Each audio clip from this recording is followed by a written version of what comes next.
Under ominous black clouds, snow and wind raged relentlessly. The winters of the Grand Xia dynasty were known for their bitter cold. The turmoil within the imperial court and the unending power struggles only added to the somber chill of the season. In a dim, desolate corner of the imperial prison, a woman hung suspended. Her head drooped low, her body covered in frostbite and caked blood, her figure nearly soaked through with it. Her eyes had been gouged, her legs severed. Blood dripped from her stumps, freezing into icy trails. If not for the faint rise and fall of her chest, no one would believe she was still alive. Who could have imagined that this barely breathing prisoner was none other than Xia dynasty's most revered Yi Qinglan, the woman who had ventured into enemy camps 3 times, slain their generals, and was hailed by the people as the divine empress? Creak! The cell door groaned open. A young woman, draped in a fox-fur cloak and adorned with dazzling jewels, entered the room. Her cloak was stained with blood, a stark contrast to the filth of the prison. Yet, she appeared completely unfazed. The sight of Yi Qinglan, nailed to the wall in such a pitiful state, filled her with immense satisfaction. The young woman gently adjusted her white jade ring, her soft laughter dripping with triumph. "Big sister, you're tough. Still clinging to life, aren't you?" Yi Qinglan weakly lifted her head, her voice hoarse as she asked, "Yi Qingpei?" Yi Qingpei chuckled softly. "Who else would come to see you? The emperor? He's busy at the execution grounds, watching the show." Yi Qinglan didn't respond, but a deep sense of foreboding swelled within her heart. Yi Qingpei smirked provocatively. "Still clueless, are you? Today's the day your uncle, the entire household of the Marquis of Jinyuan, is being executed. The entire household, wiped out." Yi Qinglan felt as if her heart had been ripped from her chest, and she coughed up fresh blood. Her voice cracked with anguish and fury. "Yi Qingpei, I've always treated you well, and the Shin family has never wronged you. How can you be so cruel?" Yi Qingpei sneered. "Treated me well? Ha! You looked down on me because I was born of a concubine, dismissed me because of my status. You people with your ancient ways, how dare you call yourselves family? Everything I've achieved today, I owe to myself and knowledge that's 1,000 years ahead of yours." Yi Qinglan couldn't understand her words, her mind a whirlwind of chaos.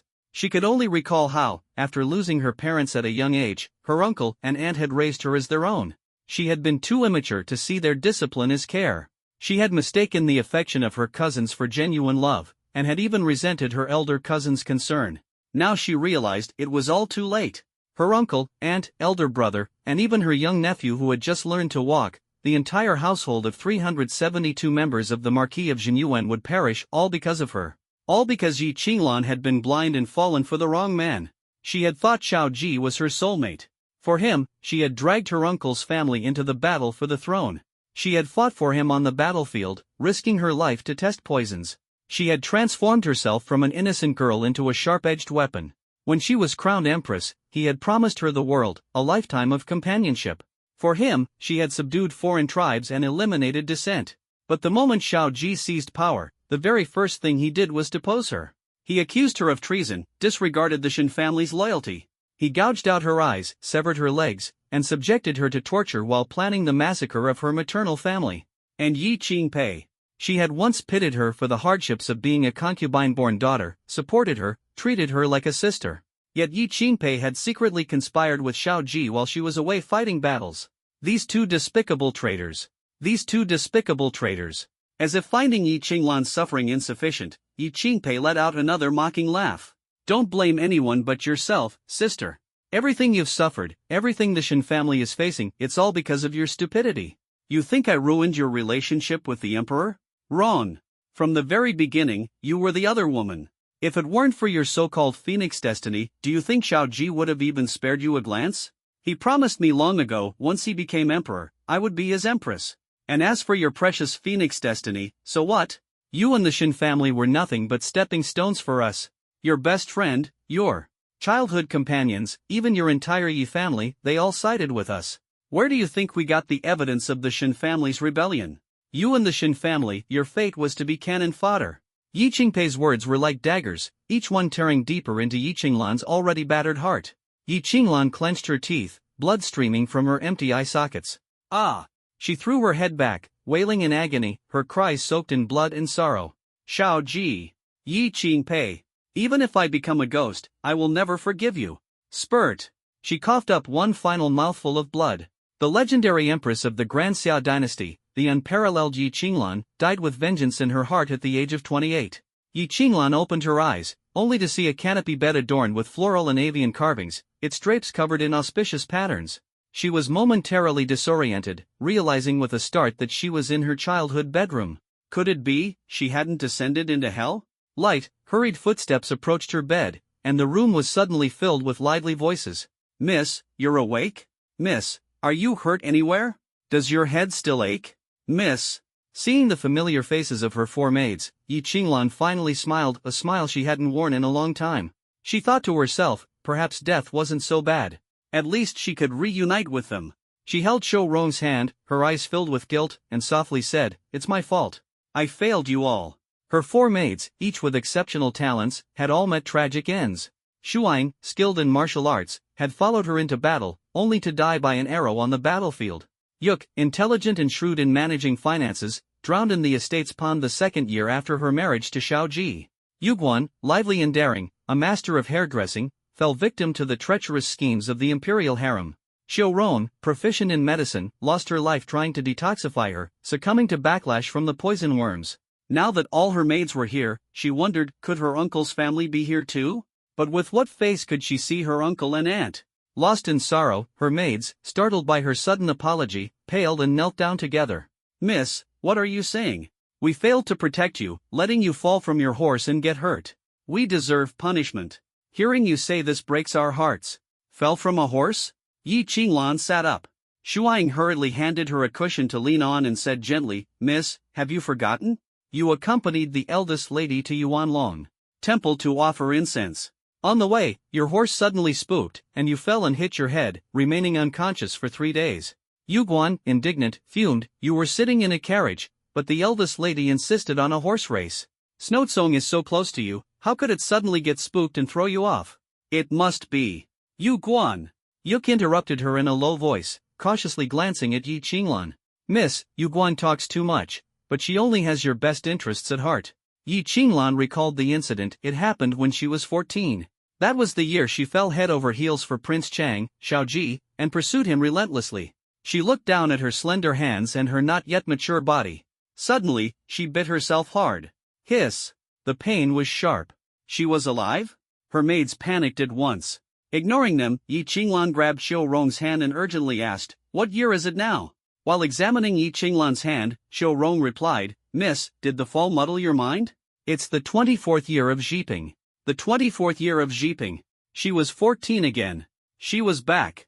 She had been reborn. Reborn to a time before the tragedies began." Her heart raced with emotion. Just then, a young maid lifted the curtain and reported, "Miss, the eldest lady, second lady, and third lady have come to see you." Yi Qinglan's expression turned cold. She replied indifferently, "Let the 3 sisters in." Thank heaven for giving her this second chance. This time, she would see clearly who were truly human, and who were monsters in disguise. Before the maid could deliver her message, Yi Qingha had already entered the room with Yi Qingtao and Yi Qingpei in tow. Yi Qingha barely stepped inside before asking anxiously, "Fourth sister, you're finally awake. Does your head still hurt? You're the daughter of a military family, how could you fall from horseback like this? It's truly worrying." In her previous life, these words sounded full of concern. Now, they felt like mockery. "You're unskilled and deserve to fall."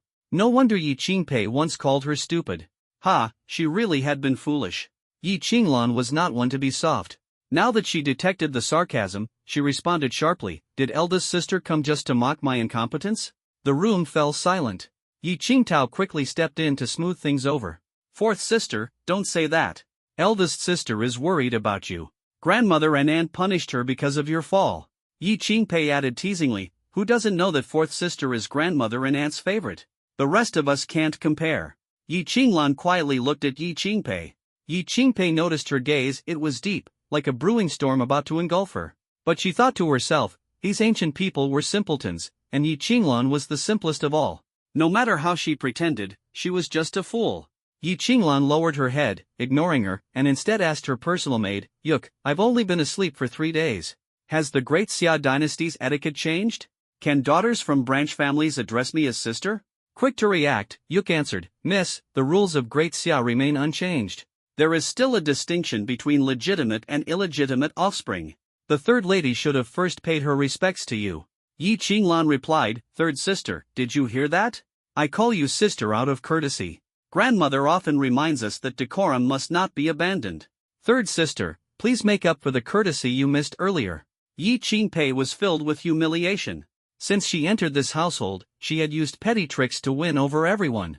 No one had mentioned the distinction between legitimate and illegitimate daughters in ages. She thought she was no different from the other young ladies of the family. But now, Yi Qinglan, the easiest one to manipulate, dared to humiliate her. Yi Qinglan coldly said, "Unwilling? Then I will ask grandmother, has my parents' passing given even a branch family's illegitimate daughter the audacity to disregard me? Unwilling? How could she dare be unwilling?" Yi Qinglan had the Marquis of Zhenyuan's household backing her and the Yi family matriarch's favor. Who wouldn't give her deference? Grinding her teeth, Yi Qingpei knelt down and offered a half-bow, saying, "I was so overjoyed at seeing fourth Miss recovering that I forgot my manners. Please forgive me." But in her heart, she silently vowed one day she would make them all pay. She would make Yi Qinglan regret this day for the rest of her life. She, Yi Qingpei, would never forget this humiliation. Yi Qinglan watched Yi Qingpei suppress her anger and sneered inwardly. Can't even hold it together for this? The real show hasn't even begun yet. The atmosphere grew awkward, so Yi Qingtai, the one best at easing tension, hurriedly changed the subject. She wasn't helping Yi Qingpei, she just didn't want to waste time. "Xiaoxi, do you want to come watch the execution with us?" "Execution? Whose? There shouldn't be any major events happening at this time. It's the horse that hurt you. Grandmother said it should be put down." Yi Qingtai couldn't hide her excitement. She had been jealous of Yi Qinglan's horse for ages. That horse was stunning, a birthday gift from Yi Qinglan's uncle, said to be the king of wild horses from the frontier. The horse was proud and aloof, and no one dared approach it except Yi Qinglan. Now that she couldn't ride it, they were going to slaughter it. Yi Qinglan abruptly sat up straight. "You mean Xuet Song?" That was the horse her uncle had given her, her companion. The young lady said that the crown prince sent these herbs to help with recovery, and since both the first and second young ladies can use them, she thought the palace's medicine would be of good quality and had me bring some for you both. Yi Qinghe and Yi Qingtao accepted them courteously. "Please thank fourth sister for me. Fourth sister is thoughtful. Tell her to rest and recover well. I'll visit her tomorrow." As soon as Yuguan left, the two slammed their teacups down simultaneously, cursing, "That wretch. She's just flaunting her uncle's influence at the Marquis of Zhenyuan's estate. Without her uncle, the crown prince wouldn't even glance at her. And this trivial box of herbs, does she think she has the right to show off?" While the two were fuming, Yi Qingpei, who hadn't received any gifts, was even more enraged. "That idiot is blatantly disrespecting me. She's slapping me in the face. Wretched girl. Wretched girl." Recalling how Yi Qinglan had insulted her multiple times today, Yi Qingpei gnashed her teeth in fury. "Yi Qinglan, enjoy your moment of triumph while you can. Sooner or later, everything you have will be mine. You ignorant ancient fools will all be trampled beneath my feet." Her personal maid, Chen Shui, entered quietly and whispered, "Miss," the maid said they saw one of the crown prince's attendants speaking with a maid from Fonglan courtyard at the second gate. "It seems the crown prince is in the peach grove and wants to meet fourth young lady." Seeing Yi Qingpei frown, Chen Shui quickly added, "But fourth young lady has already gone to bed." Yi Qingpei sneered. "She's quite the schemer. Bring me my 100 birds welcoming spring cloak. I hear the peach blossoms are in full bloom. Let's cut a few branches for grandmother to put in a vase." Yi Qingpei, with her delicate and soft appearance, knew she could easily arouse a man's protective instincts. Though she usually played the part of a fragile girl, in truth, she had her own resolve, gentle on the outside but firm within. When she arrived at the peach grove, Xiao Ji was just about to leave. It would be inappropriate to call out to him directly, so she deliberately mentioned Yi Qinglan. "I saw fourth sister in good spirits today. Let's cut a few peach blossoms for her to cheer her up and help her recover quickly." Xiao Ji paused at the mention of Yi Qinglan's name. Feigning surprise at noticing Xiao Ji, Yi Qingpei gasped softly before stepping forward to curtsy. "I did not realize the crown prince was here. My apologies for the intrusion." Xiao Ji waved it off, signaling that it was fine, then asked, "What were you saying about fourth young lady?" "I heard her fall was quite severe. It looked frightening, but she seems much better now. I just came from Fonglan courtyard, where we chatted for a while. She seemed in good spirits. She really had a close call this time." When Xiao Ji heard her mention coming from Fonglan courtyard and talking with Yi Qinglan, he recalled the servants telling him she was asleep. His face immediately darkened. Yi Qingpei observed his expression closely, feeling a surge of satisfaction at his displeasure.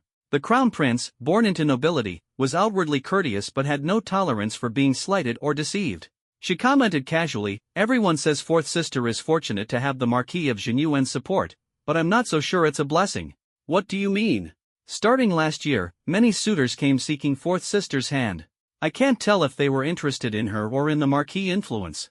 Though she sounded like she was sighing, her words struck a nerve with Xiao Ji. He knew he couldn't get too close to Yi Qinglan right now.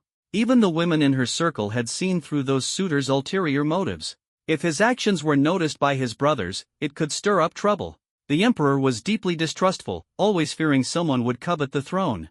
Cold sweat dripped from his forehead, and he almost fell into a trap himself. Thinking again of Yi Qinglan's unique fate, he took a deep breath and suppressed his panic. He glanced at Yi Qingpei but said nothing, turning to leave. Yi Qingpei knelt to see him off, watching his resolute departing figure with a smug smile on her lips. When Shuang returned to Fanglan courtyard, Yi Qinglan had just woken from her afternoon nap. Shuang assisted her in getting up and relayed the conversation between Xiao Ji and Yi Qingpei in the peach grove. Before Yi Qinglan could react, Yuquan stomped her foot angrily and scolded, "Why did third miss lie?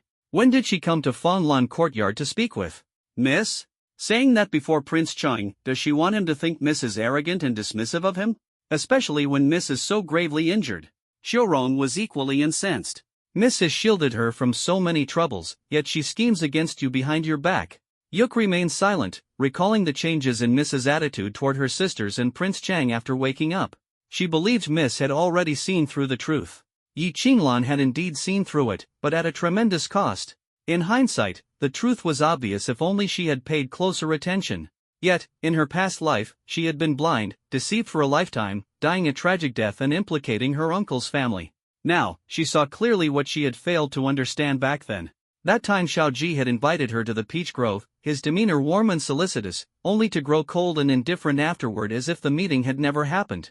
At the time, she thought he was keeping his distance to avoid rumors, which only deepened her affection and determination to marry him. She pursued him relentlessly, causing an uproar throughout the capital.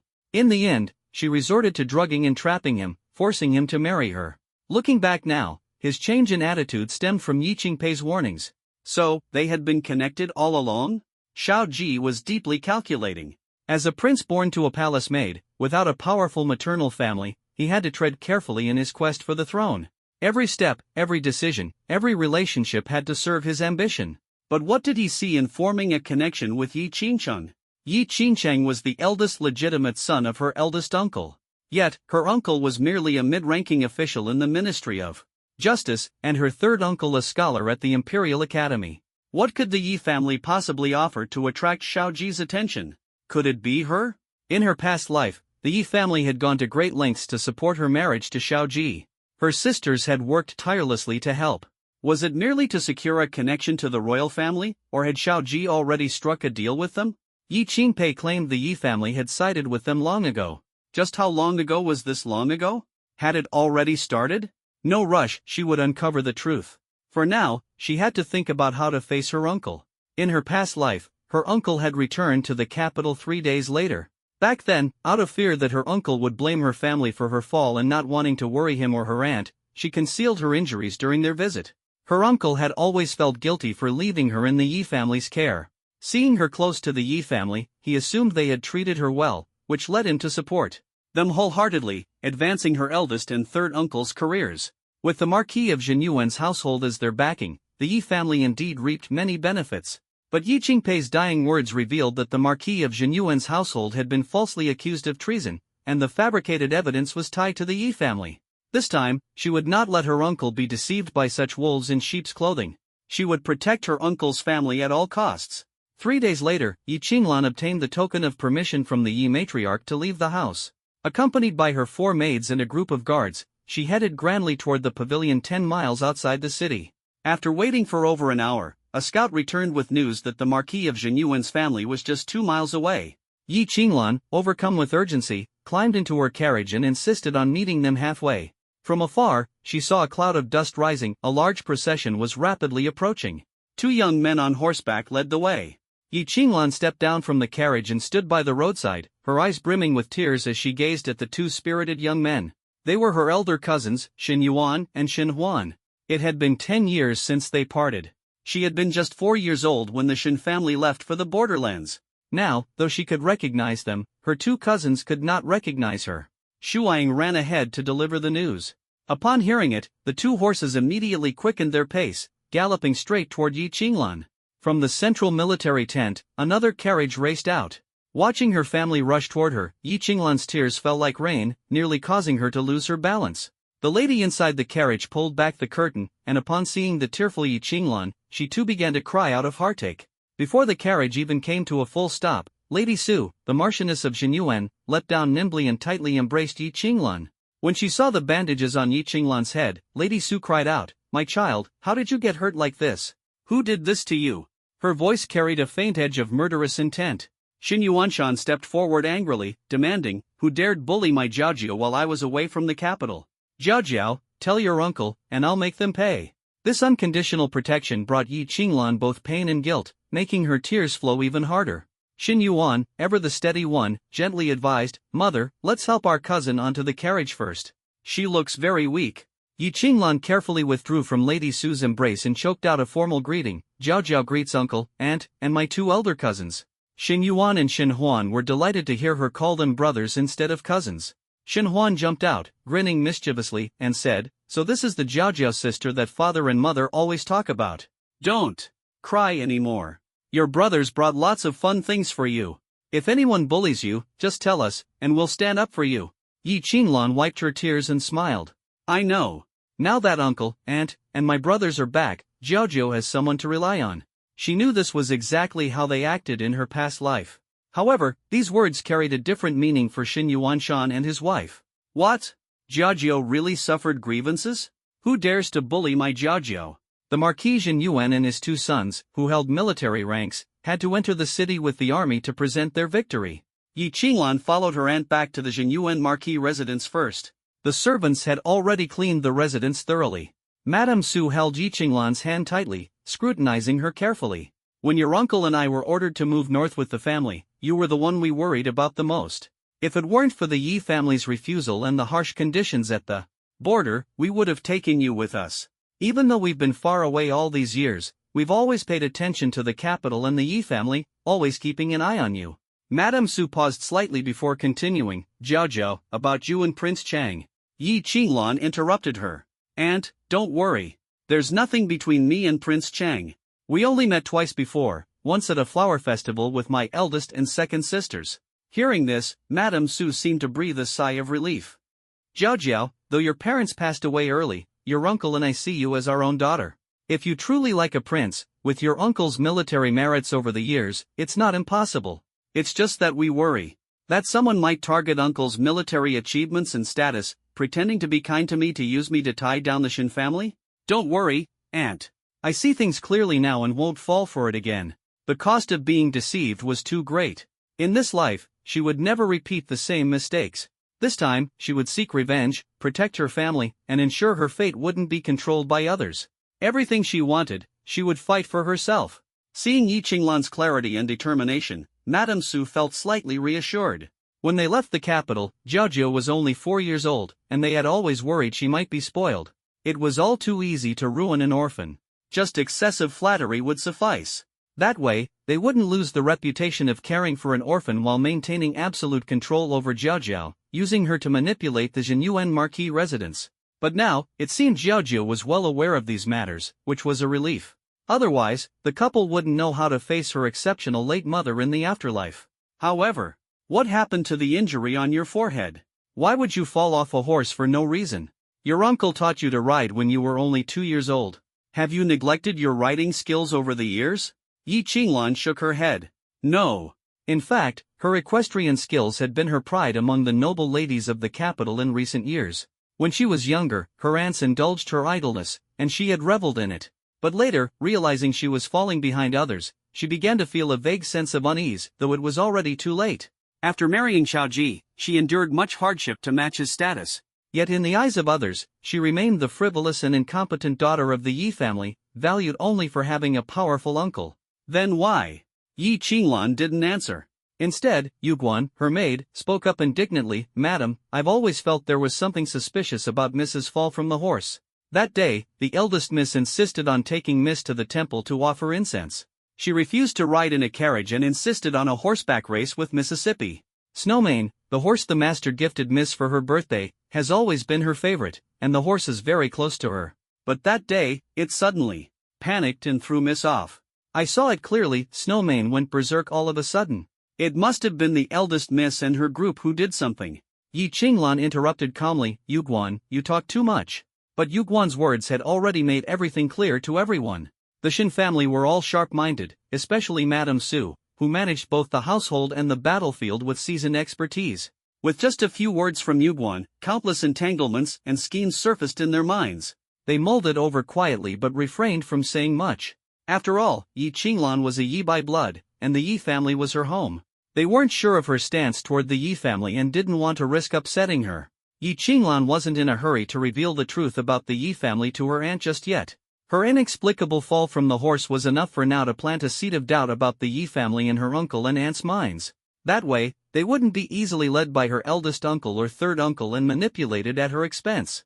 On the imperial city's Grand Street, Marquis Jinyuan, Shen Huanshan, led his army in a triumphant return, with citizens lining the streets to cheer and celebrate. From the private room on the second floor of the Dayun Tower overlooking the street, Prince Chang, Xiaoji, was also watching the spectacular sight of the army entering the city. Yi Qingcheng stood behind him, sighing. 50,000 troops camped outside the city, yet Shen Huanshan enters with only 3,000 elite soldiers. Just these 3,000 exude an extraordinary aura. Shen Huanshan commands 100,000 elite troops. It's truly enviable. Xiaoji didn't respond to the remark but instead asked about Yi Qinglan. With the Shin family returning to court, Shen Huanshan seems quite concerned about your fourth sister. The Marchioness of Jingyuan is bound to send someone to your residence to visit her and check on her injuries. If the Shin family sees her in such a state, the Yi family will have a hard time explaining. There's no need to worry about my fourth sister. On one hand, she has the Yi family, which has cared for her diligently for the past 10 years. On the other, she has her maternal family, whom she hasn't seen in a decade. Anyone would favor the former. Besides, over the years, my parents, my third uncle and aunt, and we siblings have all put so much effort into taking care of her. My fourth sister is simple-minded and easy for us to control. I honestly think that since she's parentless and her status is far beneath yours, if you want to marry her as a concubine to leverage the Shin family's influence, so be it. But why are you so invested in her? Xiao Ji shook his head. Shen Huanshan is a resolute man. He would never allow his niece to be wronged.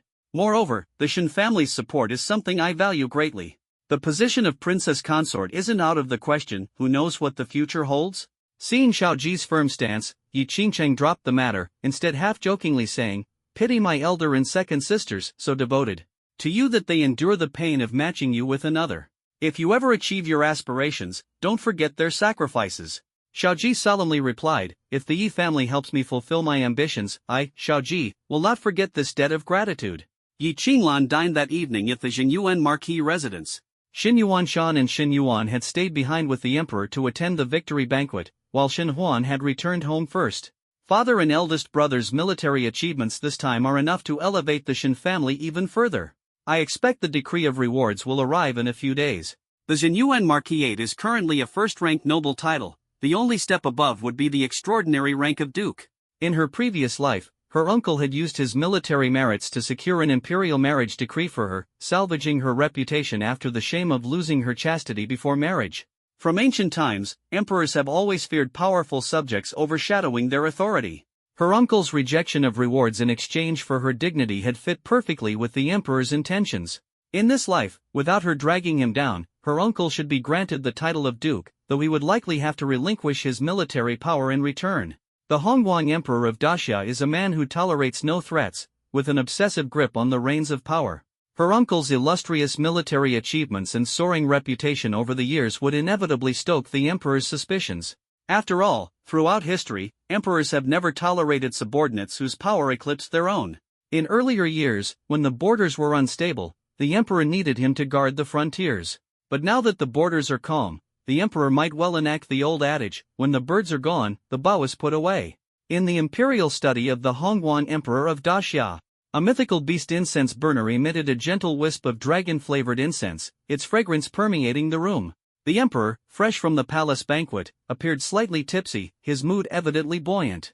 He signaled for eunuch Fulong to arrange a seat for Xin Huanshan.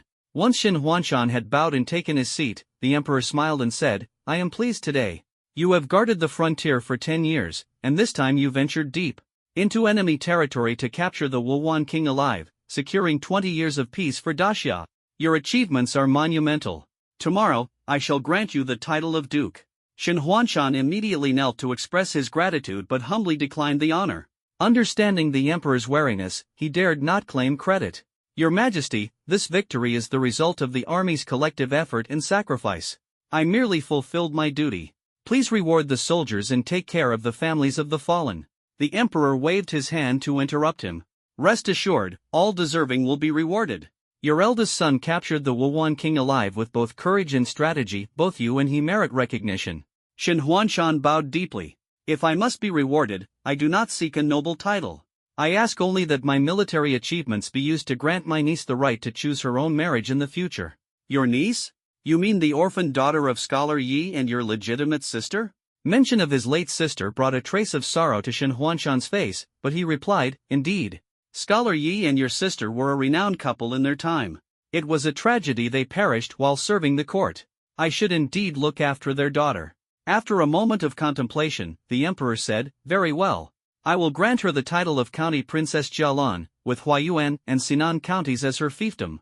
She shall also be permitted to choose her own husband. Does this satisfy you?" Xin Huanshan expressed his heartfelt gratitude repeatedly. The emperor continued, "You use your military merits to secure honor for your niece, but your eldest son also deserves recognition. I bestow upon him the title of Baron Zhongyong. The title Zhongyong was originally intended for you, but it is fitting that the son inherits the father's legacy." Xin Huanshan repeatedly expressed his thanks. The emperor smiled, saying, "You have fought for 10 years. Though your family accompanied you, it has been a long time since you returned to the capital. I won't keep you here any longer, go on home." Xin Huanshan thanked the emperor and took his leave. As he exited the imperial study, he felt some relief. Judging by the emperor's attitude, relinquishing the noble title had been the right decision. The thought of his niece receiving a noble title and estate delighted him further, and he hurried home to share the news with her. Eunuch Fulong watched Xin Huanshan depart, then turned back to report.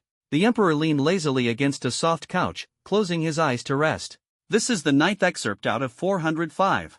Here is the processed content, maintaining the original structure, paragraph breaks, and overall layout. Hearing Fulong enter, he casually asked, "Left?" Fulong smiled and replied, "Yes, and in very good spirits." The Hongguang emperor chuckled, "Xin Huaishan is clever. Instead of seeking a duke's title and inciting suspicion, he opted for other benefits. I hear he dotes on his niece, seems it's true." The old Duke Xin Yuan and his wife had only 2 children in their lifetime, Xin Yuanshan and a younger sister. The siblings were always close. Xin Huaishan's sister was a renowned lady in the capital, known for her intelligence and beauty, and highly sought after. Xin Yuanshan adored her deeply, so his current affection for his only bloodline comes as no surprise. Eunuch Fulong explained with a smile. The emperor suddenly remembered something, opened his eyes, and said, "I recall that master once mentioned the so-called Heavenly Phoenix Maiden had the surname Yi? She's almost of age now, isn't she?" Eunuch Fulong bowed and answered, "Your Majesty's memory is remarkable. That Heavenly Phoenix Maiden is precisely the one your Majesty just decided to grant the title of County Princess of Jialan, Miss Yi Qinglan, the 4th daughter of the Yi family. She's 14 this year." The emperor raised an eyebrow, a happy coincidence, then. Xin Huaishan's niece, paired with such a destiny. Inform my sons about this and let's see who loses their composure first." Eunuch Fulong's expression turned serious as he immediately complied, "Your Majesty is wise." The Hongguang emperor was shrewd in governing the country but cold-hearted toward his sons. He had 7 sons, the 2nd and 4th had passed away early, while the 5th was frail and secluded in an outer palace, excluded from the succession. Among the remaining 4, he treated them like contestants in a cutthroat game, unconcerned by their open or covert scheming, even intentionally fueling their rivalry. In his eyes, only the one who emerged victorious from this brutal contest deserved the throne. However, the prerequisite was that none could covet the throne before his abdication. The Heavenly Phoenix Maiden presented an excellent opportunity to test their patience and see who would act rashly first. The early spring breeze, still mingling warmth and chill, brought peach blossoms to bloom, greened the willows, swept through the streets and alleys of the capital, and carried off the kites in children's hands. At the Yi residence, that spring breeze seemed to bring a sense of pride to the masters' faces. News of the Jinyuan Duke's family returning to the capital disrupted the city's prolonged calm. Beneath the seemingly placid surface, currents began to stir. As the Duke's in-laws, the Yi family suddenly found themselves in the spotlight. The Yi family's eldest master, Yi Boyuan, and third master, Yi Jiyuan, became hot topics among their colleagues. Superiors and high-ranking officials, who usually wouldn't spare them a word, now sought opportunities for banquets and gatherings. For a time, the two were radiant with confidence, walking with a spring in their step, even facing their wives with newfound authority. On the day the Duke returned, a banquet was held in the palace. Although Yi Boyuan was only a fifth-rank official and technically unqualified to attend, the emperor granted him special permission. After the banquet, when colleagues invited him for drinks, he returned home slightly drunk. As soon as he entered the residence, a message came from Rongan Hall. The old madam wished to see him. Tipsy, Yi Boyuan slurred, "Mother hasn't slept yet? I'll go pay my respects right away." A servant supported him as they made their way to Rongan Hall. Lifting the curtain, he saw that Yi Jiyuan was also there, sipping strong tea to sober up. "Big brother, you're here too?" Yi Boyuan instructed the servants, "Bring me a cup of strong tea as well." Turning, he bowed to the old madam and asked, "Mother, what's the matter?" The old madam Yi looked at her two drunken sons, her face heavy with disappointment. Inwardly, she lamented their incompetence. She had borne 3 sons and had a smooth life in her early years. Although the presence of concubines in the household had caused her unease, her days had improved significantly after her husband's passing. She had even raised a scholar who became a court official and achieved the rank of 3rd rank at a young age. But thoughts of her most talented second son, who had passed away prematurely, left her despondent once more. Her pride and joy were gone too soon. The remaining 2 sons, her eldest was steady but lacked ambition, ensuring the family's stability but incapable of elevating their status. As for her 3rd son, he was a disgrace, utterly unfit for significant responsibility. Among the grandchildren, there was no one who could uphold the family's reputation. After her passing, would she have to watch the Yi family face decline?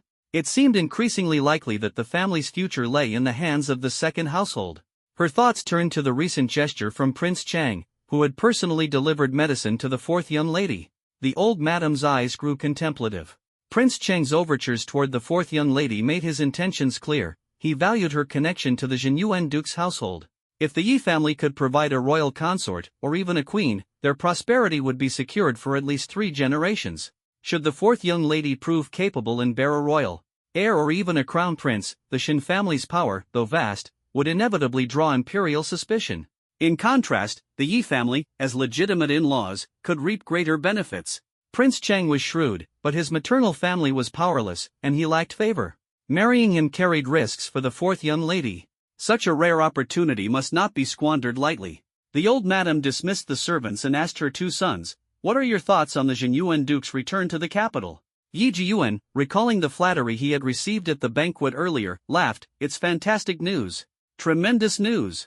Yi Boyuan nodded in agreement. The old madam took a sip of tea and said, "Indeed, it is good news. The Su family hails from the northwest, and in the capital, the Shin family only has us, the Yi family, as proper in-laws. Your pride is understandable. But is that fleeting pride all you're after?" Yi Boyuan straightened up and asked, "What do you mean, mother?" "Here is the processed content, as requested." The elderly matron slowly turned the emerald ring on her finger and said, "You know what your success relies on. Don't forget it. Shin Yuanshan is not someone who can be easily manipulated." Third Master Yi chuckled, "Shin Yuanshan may not be a pushover, but when it comes to us, we've got his Achilles heel in our grasp." Everyone in the Yi family knew what this Achilles heel was: years of pampering a maidservant into a docile, brainless tool. Suddenly, the elderly matron slammed the table in anger. "You all know the Shin family values the 4th young lady, yet you let the eldest and second young ladies plot to make her fall off a horse? And during the Shin family's triumphant return? If Shin Yuanshan holds us accountable, how will you explain yourselves?" "Explain? It was just an accident." "Nonsense. I know exactly what the eldest and second young ladies are scheming with the crown prince." The eldest master of the Yi family quickly intervened, trying to smooth things over. "Mother, you can't blame the girls entirely. In terms of talent, character, and ability, the 4th young lady can't compare to Heer or Tower. It's natural for them to feel resentment, being asked to step aside for a sister who is inferior to them." The elderly matron grew even angrier. "Natural? Foolishness. Let me tell you, our path to power starts with the fourth young lady.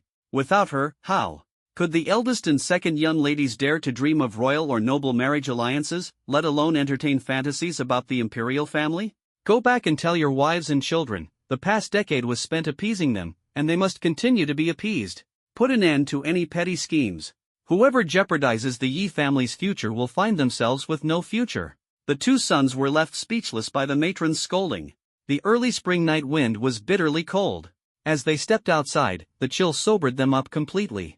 They hurried home to carry out the matron's orders, ready to reprimand their unruly wives and children. Yi Qinghe was letting her hair down, preparing for bed, when a maid came in to report that the master had summoned her. Thinking her father had brought back something nice, she eagerly lifted the curtain only to be met with a flying teacup. The cup struck her forehead, then shattered against the doorframe. Yi Qinghe froze in fright, her face turning pale as a sheet. Yi madam, Lady Mo, immediately rushed to her daughter's defense. What has gotten into you? Me? Ask your daughter what she's done. Wasn't it her who orchestrated the fourth young lady's fall from the horse? You dare reprimand your own daughter over a cousin from another branch of the family? Even if he did it on purpose, so what? Why should my daughter have to yield to a fatherless, motherless jinx? Why should she defer to a useless nobody? Yi Qinghe wanted to scream. Why, indeed? She had liked the crown prince first. She was the one with beauty and talent. Why should she have to sacrifice everything for that? Idiot Yi Qinglan? It was bad enough that she had to tolerate her every other day. Why should she also give up the man she loved? Why? Meanwhile, Yi Qinglan, with no choice but to follow her aunt's instructions, had spent the night at the Zhenyuan Marquis's residence. The next morning, she returned to the Yi family with 2 trunks of trinkets her uncle and cousins had collected for her over the past decade. She was escorted by her 2 cousins. The bustling streets of the capital were filled with curious onlookers. The sight of 2 spirited young men escorting a carriage drew many stares. Some recognized Xin Yuan, the young general who had entered the city with the army the previous day, and began speculating about the identity of the person they were protecting. It must be that good-for-nothing fourth young lady of the Yi family. Jealous whispers followed. Some people are just born lucky, always one step ahead. The heavens must be blind. How else could a talentless, unworthy girl rise above everyone? You know why? Because her uncle is Xin Huanshan, a hero who spent his life on the battlefield, defending the borders for 10 years. Su Ninjin, do you ever stop talking? The girl named Su Ninjin stood out in her practical riding attire, exuding a sense of confidence among the delicate young ladies. She sneered. And do you all ever stop whining? Jealous because someone has a great uncle? Stop blaming the heavens. Let me tell you, good fortune is a skill. Inside the carriage, Yi Qinglan was taken aback upon hearing that familiar voice. Su Ninjin? Her nemesis from the previous life. The only person who had dared to call her out for her foolishness, straight to her face. In her past life, they had despised each other. Su Ninjin had openly mocked her. Even after Yi Qinglan became empress, Su Ninjin still humiliated her in public.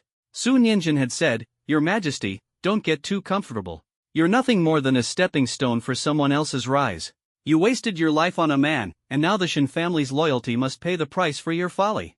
Yi Qinglan had been so furious back then that she wanted to behead her on the spot. But instead, she gritted her teeth and declared, I won't kill you. I'll let you live to see the eventual fate of me and the Shin family. Those words still echoed in her ears, a bitter reminder of her humiliation. She had never realized until now that Su Ninjin had once defended her. Or rather, defended the Shin family. She had spent her entire life in delusion, blind to the truth. Su Ninjin had been the only one to speak honestly, but Yi Qinglan, in her arrogance, had dismissed her warnings. Lowering her head in reflection, Yi Qinglan thought bitterly, in her past life, her taste in men was terrible. Her judgment in friends was even worse. Shin Huan overheard the young ladies gossiping about his sister. He wanted to teach them a lesson but held back, mindful of propriety. Unexpectedly, someone else stood up for his sister, and Shin Huan couldn't help but glance at the girl who spoke up. Perhaps influenced by first impressions, he felt there was a unique vitality in the seemingly delicate girl, a presence that caught his attention. The minor scene on the bustling street didn't delay their journey. Soon, the Yi family residence came into view. As the gatekeeper spotted the carriage and the 2 striking young men accompanying it, he quickly hurried over to greet them with enthusiasm. Yi Qinglan, noticing the overly eager gatekeeper, curled her lips into a faintly mocking smile. Uncle's return to the capital has even made the gatekeeper this attentive. Does this mean I'll have free reign in the Yi family for a while? After all, I've always been pampered. Now that my backer is back, I might as well indulge a little more. Following protocol, Shen Yuan and Shen Huan paid their respects to the matriarch, agreeing to formally visit their parents in a few days. They then took their leave. Before departing, Shen Huan deliberately raised his voice to tell his sister, "Sister, if there's anything you want to eat or play with, just let your brother know. The daughters of the Shen family don't need to hold back." Yi Qinglan smiled and replied, "Got it, second brother." That single second brother made Shen Huan beam with joy, though Shen Yuan lingered in place, unwilling to leave.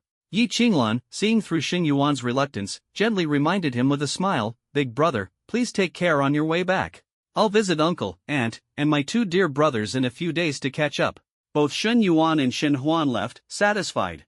When Yi Qinglan returned to Fanglan courtyard, it was bustling with activity. Shuaing came out from under the veranda, simultaneously directing the young maids moving boxes and steadying Yi Qinglan. The eldest and second young ladies arrived long ago and are starting to get impatient. Yi Qinghe, hearing that Yi Qinglan had returned, felt uneasy but remembered their father's anger the previous night. Begrudgingly, she rose to greet her. Yi Qinghe's circumstances mirrored Yi Qinglan's. Before stepping out, both had smashed up their respective rooms as a way to vent their frustrations before arriving at Fanglan courtyard to placate Yi Qinglan. Yet, their resentment lingered, and their words were sharp as soon as they spoke. "Sister, your airs are getting bigger and bigger. It's so frustrating to wait for you." "Don't say that, sister. Little Fourth has backing now. We'd better tread carefully." Though phrased as mediation, their words were barbed, accusing her of becoming arrogant because of their uncle's influence. In her past life, Yi Qinglan wouldn't have cared. She wouldn't have taken issue with their remarks and would have even worked to placate them. Having been looked down upon since childhood, she cherished these two sisters as rare companions. But now, she had no desire to appease them. "Elder sisters, your words are rather strange. You came without informing me in advance. I never asked you to wait. How does that make me arrogant? Shuaing, was the tea service inadequate, or were the snacks not enough, to make my sisters so upset?" Shuaing immediately knelt to beg for forgiveness. "Miss, you wrong me. The eldest and second young ladies have been quite comfortable here in Fanglan courtyard. Not only tea and snacks, but they even had their breakfast here." Yi Qinglan raised an eyebrow and looked at her two sisters. Yi Qinghe wanted to lash out, but Yi Qingtao steadied her, patting her hand gently and smiling as she changed the subject. "Little Fourth, what treasures did you bring back this time? You must show us." Yi Qinglan nodded and directed the boxes to be brought inside. She was curious herself about the treasures her two brothers had brought. When the boxes were opened, smaller cases were neatly arranged inside. Yi Qinglan casually picked one up, and the moment she opened it, the dazzling brilliance nearly blinded her. A small box, about a foot square, was filled with vibrant gemstones of red, blue, yellow, and green. Sunlight streamed through the window, illuminating the jewels and making them so radiant they were hard to look at directly. And this was just the first box. Yi Qinghe and Yi Qingtao exchanged glances, their hearts racing at the sight of the jewelry-filled box. Yi Qingtao immediately leaned in, picking through the gems while sweet-talking. "Everyone knows Uncle dotes on you, Little Fourth. He sends gifts every year, but you've been hiding such treasures. These gems may be small, but they're so clear and vibrant. Let's have Mother make them into jewelry for us sisters to wear. It'll surely dazzle those so-called noble ladies." Not to be outdone, Yi Qinghe grabbed a handful of the gems for a closer look. "Oh my, this red gemstone is as vivid as blood.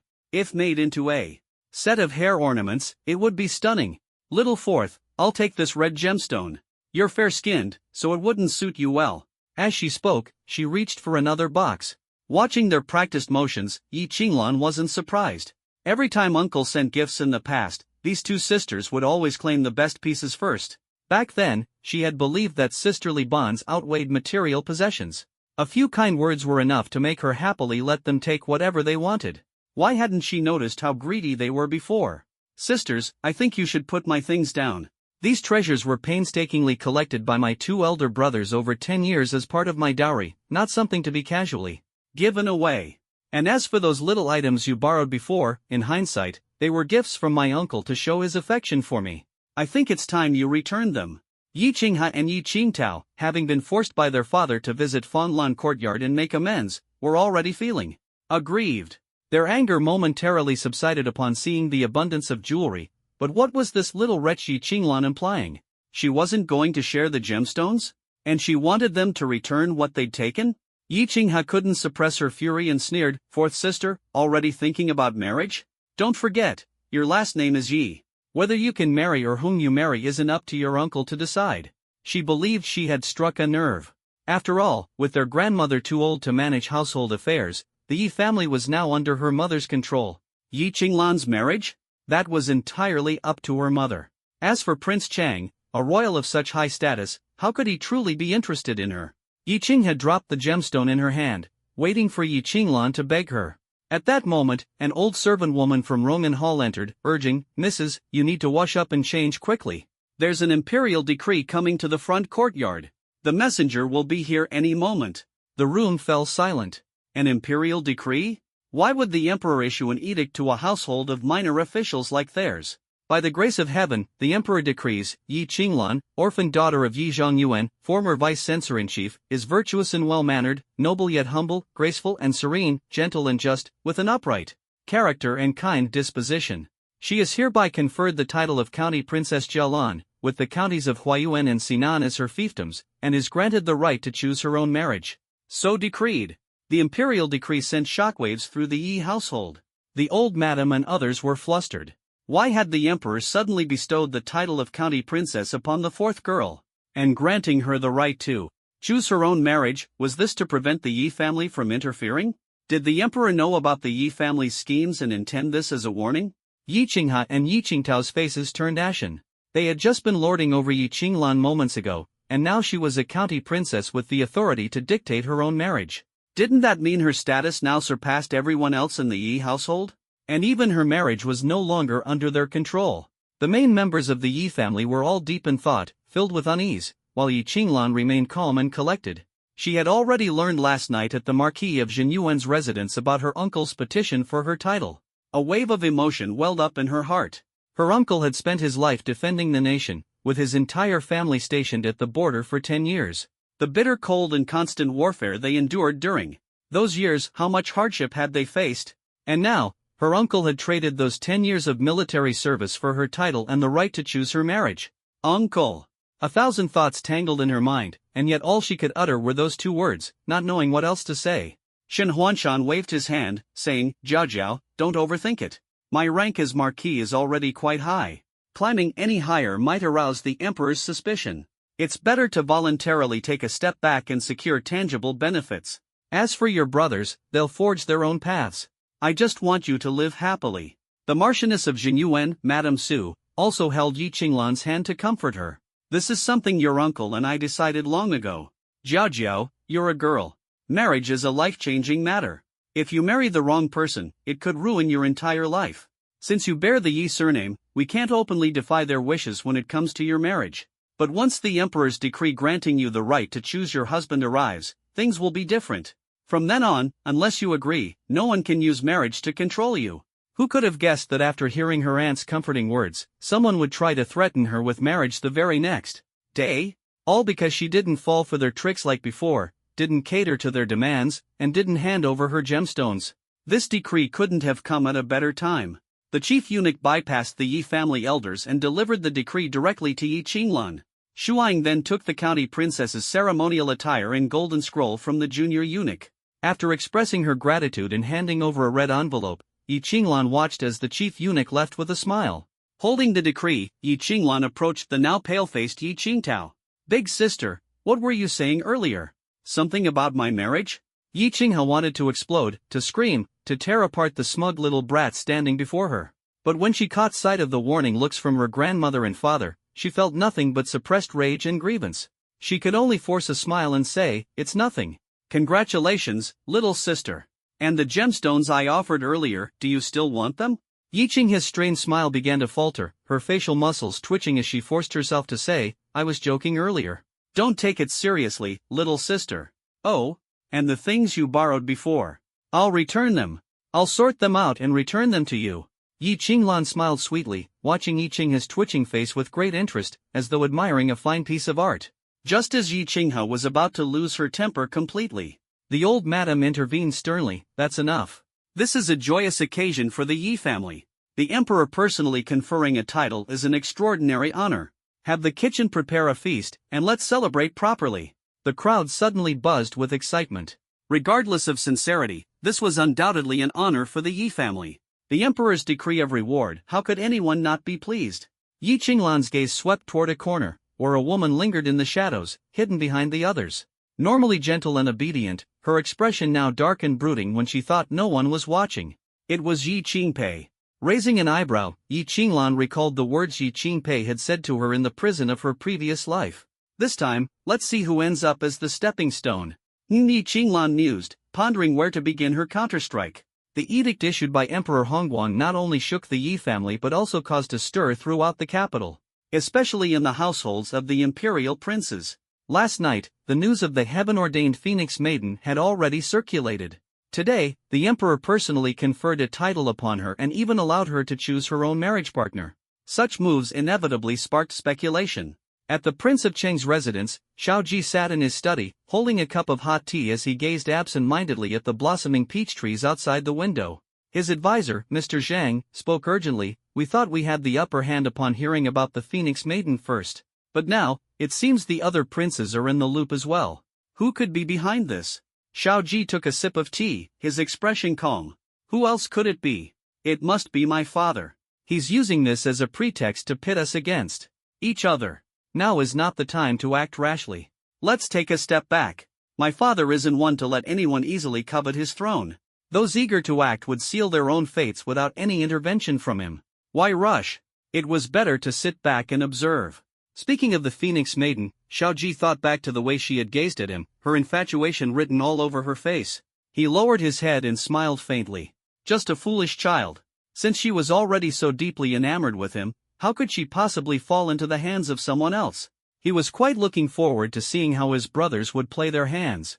Who would lose patience first? Would it be the domineering and impulsive eldest prince? Or the cunning and ruthless third prince? Both of them already had official wives.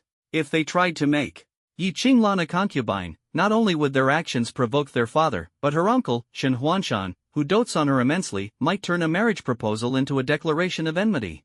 As for the seventh prince, just a greenhorn. Hardly worth mentioning. Similar thoughts ran through the minds of the other princely households.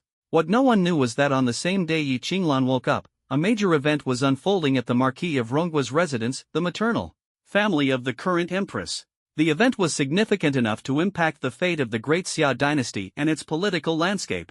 At the time, however, outsiders remained oblivious. March 21st, the 24th year of Xiping.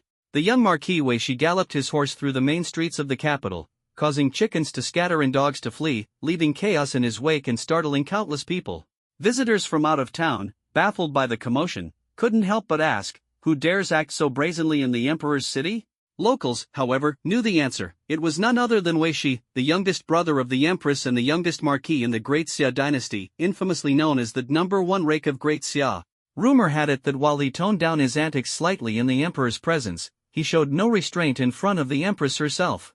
With such powerful backing, who would dare to hold him accountable? Besides, his generosity was legendary.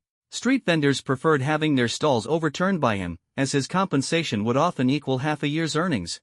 This time, Wei Shi's ruckus was all for one thing: to buy the first batch of freshly baked flatbreads from Wang Ermatzi's stall. He claimed that the first batch of flatbreads had the crispiest texture and the richest aroma. The subsequent batches just weren't the same. Coincidentally, Yi Qinglan was also in the capital that day, accompanied by her two older brothers. Their first stop? None other than Wang Ermatzi's stall, also in pursuit of that first batch of flatbreads. Thus, the two parties crossed paths. By custom, young ladies of noble families rarely ventured out, and even when they did, they were expected to wear veils. But Yi Qinglan, accustomed to marching with the army and enduring hardships alongside soldiers, neither adapted to nor cared for the constraints of her new role as a proper young lady. A woman could do anything a man could, and often better. Why confine herself to the inner chambers? She had no intention of marrying in this lifetime and cared little for reputation. The Shen family indulged her whims. As long as she didn't commit a major transgression, they wished for her to live freely. With her two brothers protecting her, venturing out posed no danger. Still, having recently been granted the title of county princess, she chose to wear a veil as a token gesture, out of respect for the emperor's favor. Only her eyes were visible. Yi Qinglan's features were delicate, and though still young and not fully matured, her looks were generally unremarkable. But with the veil on, her autumn-clear eyes seemed to come alive, sparkling with a natural brilliance that belied her youthful age and hinted at her extraordinary charisma. Wei Shi noticed her immediately, this bright-eyed yet maturely poised young girl. She was petite and had yet to grow into her full stature. Standing casually in front of the flatbread stall, her demeanor was relaxed, carefree, and unafraid, an uncommon sight in the capital. He couldn't help but think, this girl is interesting. Before he could say anything, Yi Qinglan called out, "Boss, we'll take the entire first batch of flatbreads." Hearing this, Wei Shi snapped out of his daze. This little lass dared to snatch his flatbreads. He immediately pulled out a silver ingot, slamming it onto the counter. "Boss, I'll take that first batch. Here's your payment." Yi Qinglan was supposed to be calm and composed, but perhaps with her family nearby, she suddenly reverted to her fearless 14-year-old self. When Wei Shi tried to flaunt his wealth, she immediately retorted, "Don't you understand the concept of first come, first served? I called dibs first." Wei Shi sneered, "Whoever pays first gets it. Little girl, you've got quite the appetite. Can you finish an entire batch of flatbreads?" Yi Qinglan raised an eyebrow. "And you're not buying a batch just for yourself? Then your appetite must be enormous." Wei Shi, frustrated, stepped closer. Shen Yuan and Shen Huan, seeing this, immediately pulled Yi Qinglan behind them protectively. They didn't mind if their little cousin caused a playful commotion, but they wouldn't tolerate anyone trying to bully her. Wei Shi, usually unfazed, found himself pausing as he glanced at Shen Yuan. "I know you. At the palace banquet, you were introduced as the son of Shen Huanshan." Shen Yuan smirked coldly. "It's an honor that the Marquis of the State still remembers me." Shen Yuan had recognized Wei Shi earlier, but as someone who earned his title as a viscount through his own merits, despite being 2 ranks lower than Wei Shi, he had little respect for the infamous, pampered scion of the duke's family. Wei Shi didn't care about Shen Yuan's attitude. Instead, he turned his attention to Yi Qinglan. "So you're the 4th lady of the Yi family, the one obsessed with Prince Chang? What a shame, such beautiful eyes, but such poor taste. You're the one obsessed with Prince Chang. Your whole family is obsessed with him." Yi Qinglan shot back furiously. Wei Shi, no longer interested in arguing, turned to Shen Yuan. "I heard your family is hosting a flower banquet. Don't forget to send me an invitation, I'll be there to support you." Without waiting for a response, he turned and left. "Hey! Aren't you taking your flatbreads?" Yi Qinglan called after him. He had already paid. Wei Shi waved dismissively without turning back. "They're yours to enjoy." The 3 siblings were left bewildered. As Wei Shi walked away, he lowered his gaze, his expression deep and contemplative, recalling the words of a mad Taoist. In the early spring of the 24th year of Xiping, on the 17th of March, a disheveled and erratic Taoist barged into Wei Shi's study in the Duke of Rong's mansion. Lowering his voice, the Taoist said, "The heavenly path has shifted. The opportunity you've been waiting for has arrived. What you've been plotting, what was once impossible, is now within reach." Wei Shi stood abruptly, staring at the Taoist. "Is that true? Are you certain? I've devoted my life to calculating this one divination for your family. There's no mistake. Your lifeline is here." "Only one lifeline? One is enough. What you're attempting is a 9 death to 1 life endeavor. Until now, there wasn't even one lifeline, it was all death." That day, the fortunes of the Duke of Rong's household began to shift. On that same day, a woman, betrayed and deceived, gained clarity about the treacherous nature of human hearts. She returned, fueled by a bloodthirsty resolve. As peach blossoms bloomed and swallows busily built their nests, the Marquis of Zhenyuan's household hosted a flower banquet, officially announcing their return to the capital's aristocracy. Naturally, as in-laws, the Yi family received an invitation to the Marquis's flower banquet. Ever since receiving the invitation, Yi Qinghe and Yi Qingtang, who had recently been snubbed by Yi Qinglan, had been pestering their mother for new clothes and jewelry. The Marquis of Zhenyuan's flower banquet would attract the most prominent families in the capital. A minor official's family like the Yes could only dream of such an opportunity. Yi Qinghe and Yi Qingtang were determined to outshine everyone at the banquet. They were convinced that their beauty and talents would overshadow Yi Qinglan, making her look like a failure. So what if she had the Marquis of Zhenyuan backing her? So what if she was made a county princess? In the end, she was just paving their way to glory. On the day of the banquet, after paying their respects, Yi Qinghe, Yi Qingtang, and Yi Qingpei surrounded Yi Qinglan. Yi Qinghe affectionately linked arms with Yi Qinglan, as if she hadn't been glaring daggers at her just days before. "Fourth sister, the flower banquet is almost here. Have you chosen your outfit and jewelry yet? This is your uncle's family's banquet, make sure you dress your best and don't let anyone steal the spotlight." Yi Qingtang chimed in, didn't that make you a set of gold ornaments? Wear that, it'll definitely dazzle all the noble ladies. Every time I see how proud those ladies act, it makes me sick. Fourth sister, this is your uncle's family's banquet. You can't let them outshine you. We'll go to Fonglan Pavilion with you now to pick out your outfit and jewelry. Yi Qingpei added with a smile, fourth sister has such an elegant air, you should dress in a way that exudes grandeur. Then she sighed dramatically.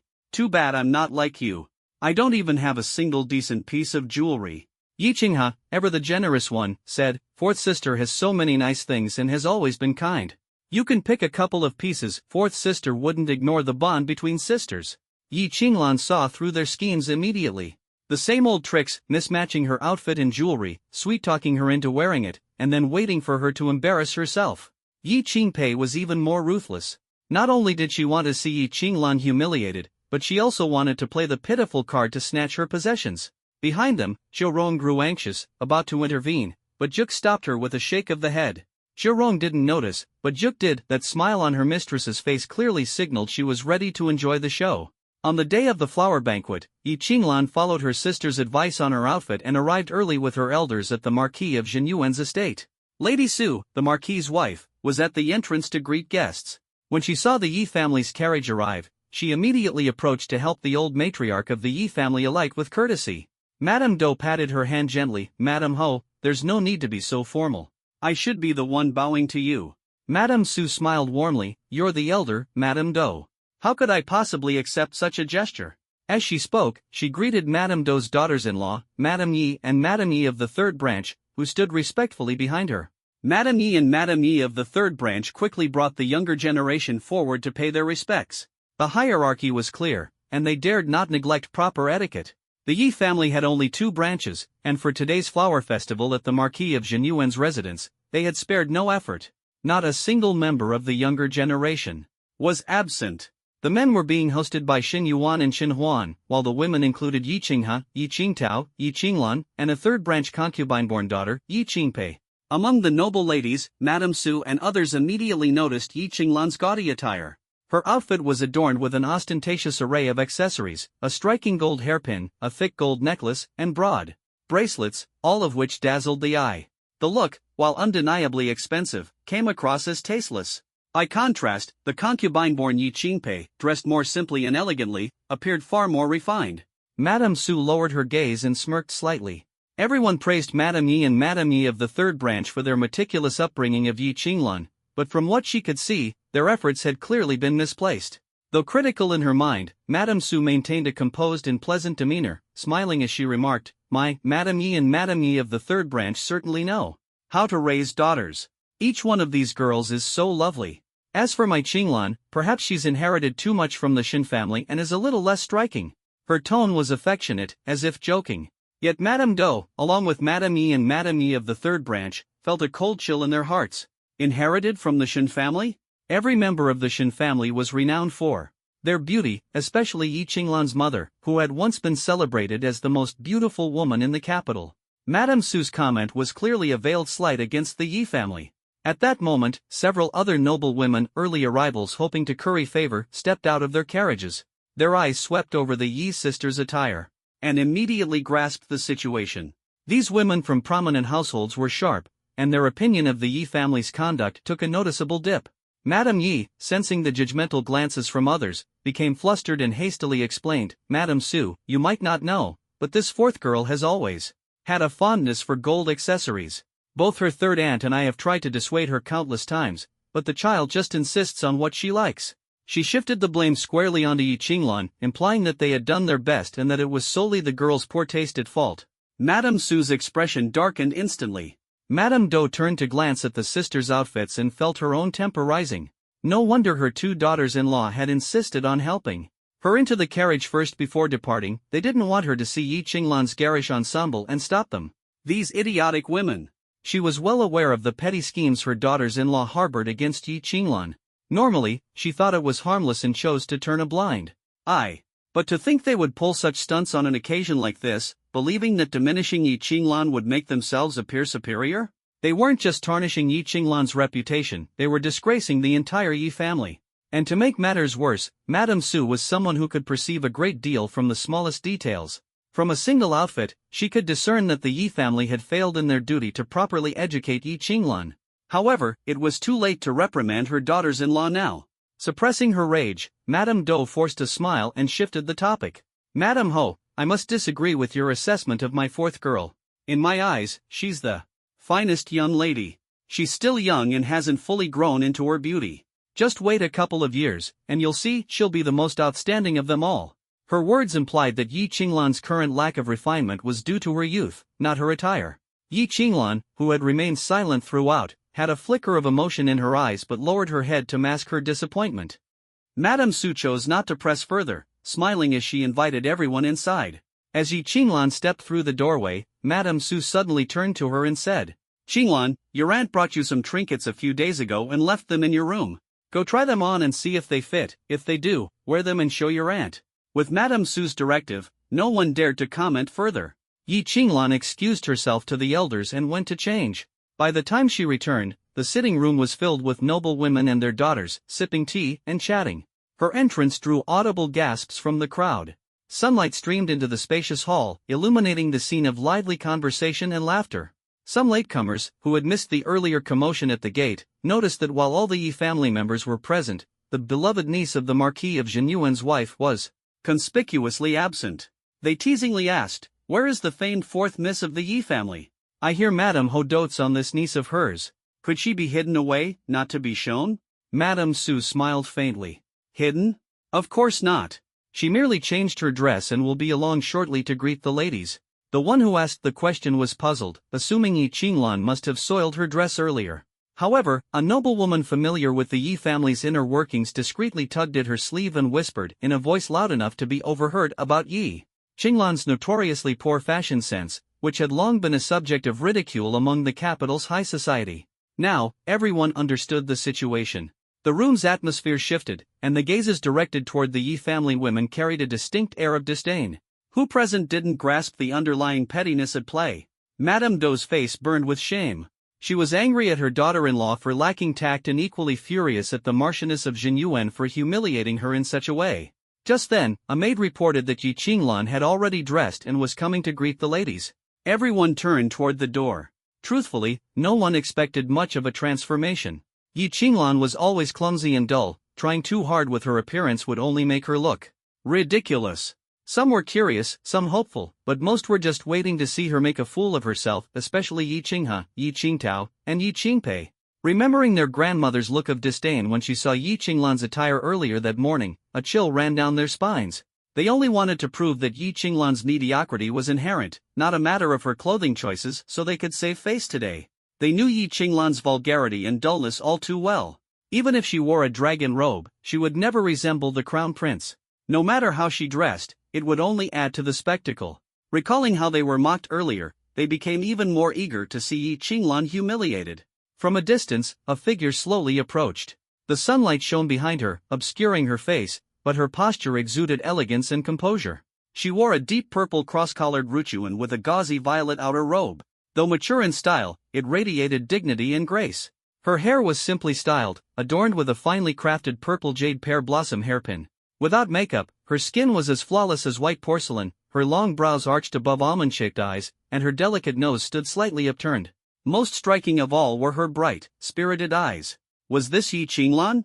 The untalented, unattractive, uncouth daughter of the Yi family? In a simple outfit, she appeared a completely different person from the gaudy, overdone figure she had been before. Who would dare say this woman wasn't striking? Who would dare claim she wasn't beautiful? The onlookers now regarded the Yi family with even more disdain, their respect for the esteemed Madame Yi diminishing. This grandmother had just claimed that the fourth young lady lacked charm and wasn't remarkable. Yet, with a change into plain attire, she now radiated brilliance. Madame Yi shifted uncomfortably, searching for an excuse to leave. But as much as she wanted to leave, Yi Qinghe and her sisters wouldn't allow it. They believed that while Yi Qinglan's appearance was appropriate, she was still an empty-headed fool. Prolonged interaction would expose her dullness, proving that it wasn't the Yi family's failure in upbringing but her natural stupidity. Elder sister, look. Fourth sister isn't close to us at all. We've advised her to change her style many times, but she wouldn't listen. Yet, as soon as aunt helped her pick out clothes, she immediately changed. Yi Qingtao said with a laugh, covering her mouth.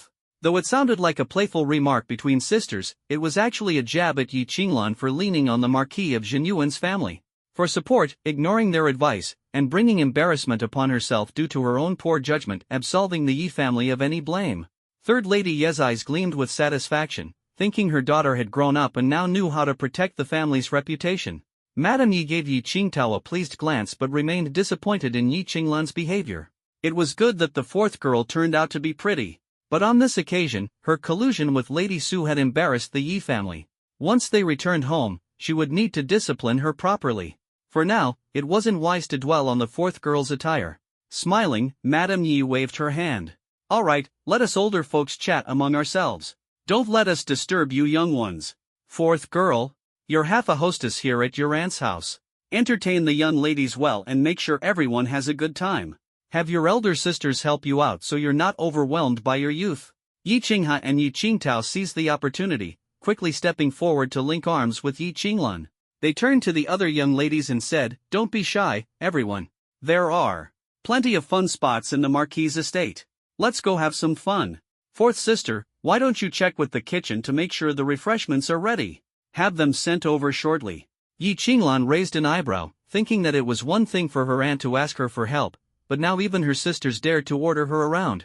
Truly, they were both cunning and foolish. She was about to speak up when a crisp, clear voice rang out first. "Ye first miss, you certainly know how to overstep your bounds. Anyone who didn't know better might think this Marquis' estate was your maternal family's. You're just riding on the coattails of a family connection, yet you dare order around the legitimate young lady here?" Yi Qinglan turned toward the voice and saw Su Nianjun, the daughter of the Minister of War, who had spent her previous life arguing with her and calling her a fool. Su Nianjun was sharp-tongued, and Yi Qinglan always lost their past arguments even after becoming empress. She could never gain the upper hand. But now, hearing Su Nianjun rebuke someone else, she found it oddly satisfying. This is a matter between sisters. What business is it of yours to interfere?" Yi Qinghe quickly retorted. "I may be an outsider, but your so-called sisterhood is worse than nothing. Fourth Miss Yi, what do you think?" Su Nianjun countered. Yi Qinglan smiled faintly. "I'm not a child, I can tell the difference between goodwill and ill intentions. Eldest sister, you're straightforward, and younger sister, you like to keep things close. Eldest sister, if you don't mind, I'd like to interact with you more often." This time, she would keep her eyes wide open to see things clearly. Su Nianjun arched an eyebrow and smiled. "You're not as foolish as they say. Rumors are unreliable." Nearby, an elegant middle-aged woman softly scolded, "Child, watch your words." Turning to Su Shi, she awkwardly explained, "Please forgive my daughter, elder sister. She's spoiled and speaks without thinking." Su Shi waved it off with a laugh. "I actually like her straightforwardness. In a family of military officials, we appreciate girls like her." Yi Qinglan noticed that although her aunt's words seemed polite, they still made Su Nianjun blush. Su Nianjun rarely mingled in the circles of noble women. Yi Qinglan hadn't expected her to attend the Marquis flower gathering. Hearing how Su defended the Marquis household reminded Yi Qinglan of her past life, when Su had called her foolish several times and worried about implicating the Shin family. Suddenly, her old rival seemed a bit endearing. Yi Qinghe, unfamiliar with Su Nianjun, had done her research. Among the noble ladies she couldn't afford to offend in the capital, Su wasn't on her radar, so she didn't consider her important. As Su Shi interjected, Yi Qinghe wasn't about to let Su Nianjun off easily. If today's events ruined her own and her sister's reputations, all her previous efforts would be wasted. This young lady needn't rush to curry favor. Even if you wish to flatter our fourth sister, don't try to sow discord among us. Oh, you sisters have feelings for each other? Isn't it all just pretense? Yi Qinghe was about to retort when Yi Qinglan tugged on her sleeve and whispered a reminder, "Be careful what you say, elder sister." Miss Su was the only daughter of the left Minister of Personnel. Yi Qinghe froze for a moment. First, she hadn't expected the sharp-tongued and unreserved Su Nianjun to be the daughter of the Minister of Personnel. Second, she was shocked that Yi Qinglan, long dismissed as a simpleton, knew this.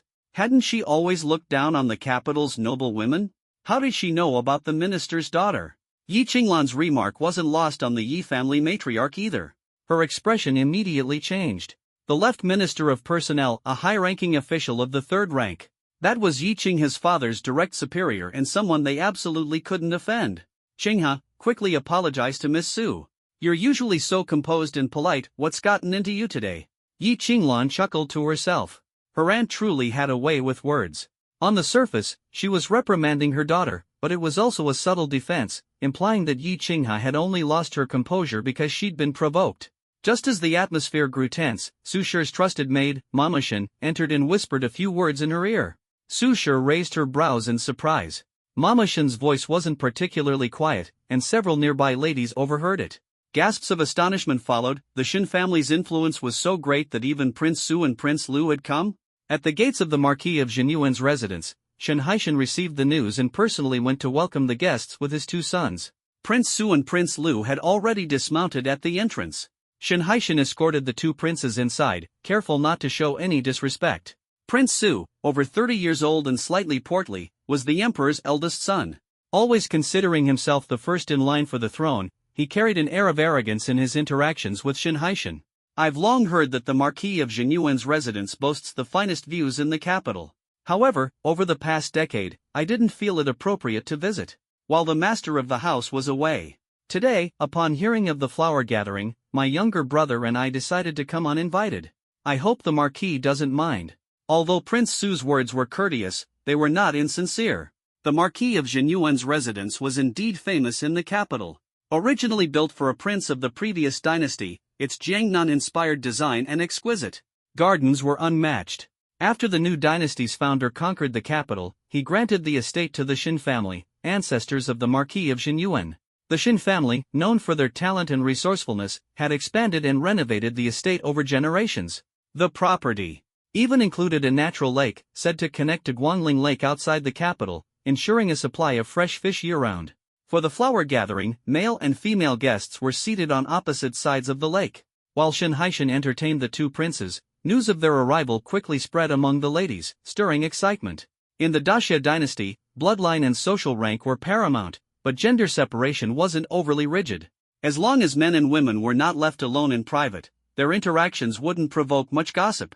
In truth, flower gatherings in the capital often served as matchmaking events for unmarried men and women, albeit in a subtle and indirect manner. Young ladies took the opportunity to showcase their talents and charm. It was no wonder Yi Qingha and Yi Qingtao were eager to outshine Yi Qinglan at the flower gathering. As daughters of minor officials, they wouldn't have been noticed by the capital's elite without their family's connection to the Marquis of Jinyuan. Through their cousin Yi Qinglan, a direct relation to the Marquis, they had managed to gain some prominence. But if Yi Qinglan proved to be anything more than the simpleton they believed her to be, they would be relegated to mere background characters. Over the years, they had played their roles well, earning modest recognition in the capital. Yi Qingha had secured a reputation as a talented lady among the daughters of noble families, while Yi Qingtao was known for her tact and social finesse. Though men ruled the public sphere, the role of a capable mistress within the household could not be underestimated. A shrewd and well-connected mistress could greatly support her husband's ambitions. The Yi family had high hopes for this flower gathering, seeing it as an opportunity to shine. After all, the Marquis of Jinyuan's status ensured that the attendees would be of far greater importance than those at the smaller gatherings they typically attended. Using the platform of the Jinyuan Marquis residence, Yi Qinglan and her sisters hoped to capture the attention of the upper echelons of society. Though the start of the day hadn't gone smoothly, they believed the real opportunities lay ahead. Sure enough, two princes arrived in person. Not just the young ladies of the Yi family, but many at the event found their hearts stirred. Although both Prince Su and Prince Lu already had consorts, many thought becoming a secondary consort wouldn't be too bad. After all, wasn't Consort Jiang originally a secondary consort? People were long tired of endless disputes. Yi Qinglan saw through the crowd's thoughts and smiled, saying, "The Marquis residence has prepared several leisure spots for the ladies. Whether you'd like to fish, go boating, or rest at the pavilion on the lake, feel free to follow me."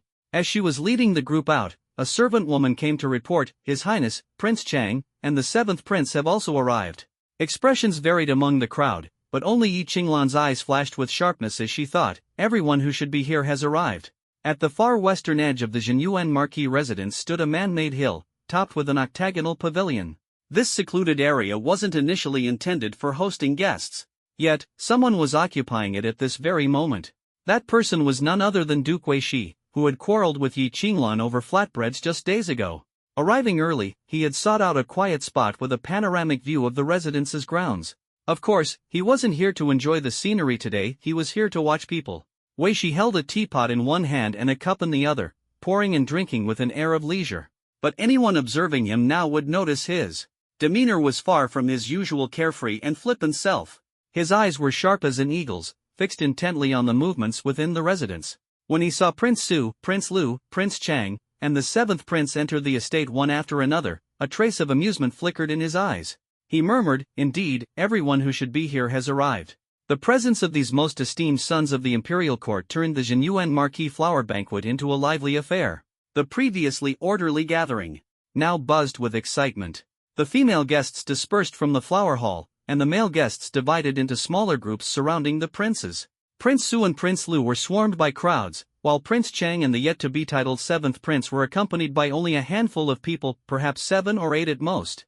This was no surprise.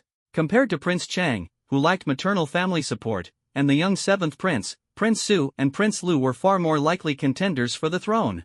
Who wouldn't want to align themselves with the stronger prospects? Xiao Ji was unbothered by this. For him, remaining low-key was an advantage. Being unnoticed allowed him to achieve his objectives quietly and without interference. He knew he had to proceed cautiously, step by step, to ultimately reverse his fortunes and make those who underestimated him regret it. Besides, he still had an ace up his sleeve. As he pondered, his personal attendant whispered something in his ear. Xiao Ji raised an eyebrow, a glimmer flashing in his eyes. After a moment of contemplation, he set down his teacup. Xin Yuan noticed and stepped forward to ask, "Your Highness, is the tea not to your liking?" Though others might disregard the prince, as the host, Xin Yuan couldn't afford to show favoritism. Xiao Ji smiled warmly and replied with impeccable manners, "Not at all. The tea is excellent, which is why I've had several cups already. It's just that I now." Xin Yuan nodded immediately and said, "Allow me to escort your Highness to freshen up." Prince Cheng quickly waved his hand. "There's no need to trouble the young master. A servant can guide me." Xin Yuan insisted, "How could we neglect your Highness?" Prince Cheng chuckled, "It's no bother. You are the host today, it wouldn't be proper for you to leave the gathering. I'm not one to stand on ceremony, so please don't overthink it." Seeing that he couldn't persuade him otherwise, Xin Yuan relented. Prince Cheng left the main hall, dismissed the servant guiding him, and turned to his attendant, who had delivered the earlier message. "You said someone mentioned the fourth miss wanted to meet me? Where?" "The Listening Lake Pavilion." The Listening Lake Pavilion of the Jinyuan Marquis residence was a lakeside structure. From afar, Xiao Ji spotted the silhouette of a young woman in the pavilion. The lake breeze gently stirred her smooth, flowing hair. For a moment, he thought this fourth miss might not be as useless as rumors suggested. A faint smile appeared on his face. He instructed his attendant to remain where he was and approached alone. His tone was mild but firm. "Fourth miss, you must know it's improper to arrange such a meeting. Speak quickly if there's something to say." The girl startled at his voice, turning around to recognize him. She gasped, "Prince Chang?" Prince Chang was equally surprised. "It's you?" It was the illegitimate third miss who had roused him in the peach grove. Yi Qingpei's heart swelled with joy. Seeing Prince Chang's astonishment, she realized he hadn't come for her but had assumed the invitation was from the fourth miss. Jealousy surged through Yi Qingpei. That Yi Qinglan, talentless, yet blessed with a powerful uncle, doted upon, and even given the title of county mistress. The words of praise from the ladies in the flower hall for Madame Su and Yi Qinglan had been eating away at her. Prince Chang had thought it was Yi Qinglan who had invited him, but discovering it was instead an illegitimate daughter of the Yi family, he lost interest. With a slight nod, he prepared to leave. Yi Qingpei couldn't let him go and blurted out, "I can help your Highness achieve your goals." Prince Chang squinted, his warmth tinged with menace. "My goals? What do you think they are?" As soon as Yi Qingpei spoke, she regretted it. Prince Chang was deeply cunning and not someone who could be easily read. Luckily, she reacted quickly and added without changing her expression, "Your Highness seems to favor fourth sister. I guessed it last time when you visited our residence." Prince Chang's expression relaxed, but his eyes stayed fixed on her, trying to discern whether she was truthful. Afraid of being exposed, Yi Qingpei hurriedly said, "Fourth sister and I are very close. I think she feels the same way about your Highness." Prince Chang's interest was piqued. "And how exactly does fourth miss feel about me?" Yi Qingpei teased with a smile, "With your Highness's elegance and charm, how could she not like you? But she's still young and undecided." "Don't worry, I'll help your Highness." Prince Chang's gaze shifted slightly, then he nodded in tacit agreement. "Then I'll trouble third miss with this matter." After speaking, he turned to leave. Yi Qingpei quickly followed a few steps. Your Highness, if there's anything concerning fourth sister, how should I contact you? Prince Cheng paused, hesitated, then said, go to the Jiangnan silk shop and ask for a bolt of soft yen luo fabric from the north. I'll find you. Yi Qingpei curtsied, watching him leave with a triumphant smile. Even though Yi Qinglan has a good uncle, I've secured the chance to contact Prince Cheng first. What she didn't know was that this chance encounter had been orchestrated by Yi Qinglan. At this moment, from a distance, Yi Qinglan watched her with a faint smile. Yu Guan, her maid, was puzzled. Miss, why did you have someone spread rumors to Prince Cheng and even inform Prince Lu and Prince Su? Isn't this ruining your reputation? Yi Qinglan chuckled lightly. What reputation do I have left? She had no intention of marrying. Reputation meant nothing to her. She wanted to destroy the Yi family, and worrying about reputation would only hold her back. Her silent observation didn't go unnoticed, it was being carefully observed by a pair of amused eyes. Meanwhile, Yi Qinghe and Yi Qingtao, upon hearing that Prince Cheng had arrived, couldn't contain their excitement. Their first instinct was to pull Yi Qinglan along. After all, she was half a mistress of the house. If something went wrong, she'd take the blame, making it easier to deflect responsibility. But in the blink of an eye, Yi Qinglan vanished. Not only was Yi Qinglan nowhere to be found, but Yi Qingpei had also disappeared. As the other young ladies began to disperse, though men and women were separated for the event, it wouldn't take long for someone with mischievous intent to seize the opportunity. The two sisters grew restless. Yi Qinghe's eyes darted about as she devised a plan to get rid of Yi Qingtao, giving herself the chance to act alone. Second sister, there are many guests at the Marquis's residence today. Fourth sister is nowhere to be found, and we should help host the other young ladies. Why don't we split up? Yi Qingtao was happy to oblige and immediately agreed. Alright, I'll head to the lakeside to entertain the ladies interested in fishing. There was only one lake in the Marquis of Zhenyuan's estate, and on the other side of it were the male guests. Her real intentions were clear. Yi Qinghe saw through Yi Qingtao's little scheme but didn't argue. She had learned from her eldest brother, Yi Qingcheng, about Prince Cheng's ambitions. Prince Cheng intended to leverage the Marquis's power to ascend politically. Right now, she couldn't compete, Prince Cheng wouldn't approve. Not only that, but she had to assist in facilitating his plans. Yet, her heart was unwilling. She wanted to see Prince Cheng, to express her feelings directly, to tell him she would support him no matter what, even if it broke her heart. She believed her devotion would move him, leaving an impression on his heart.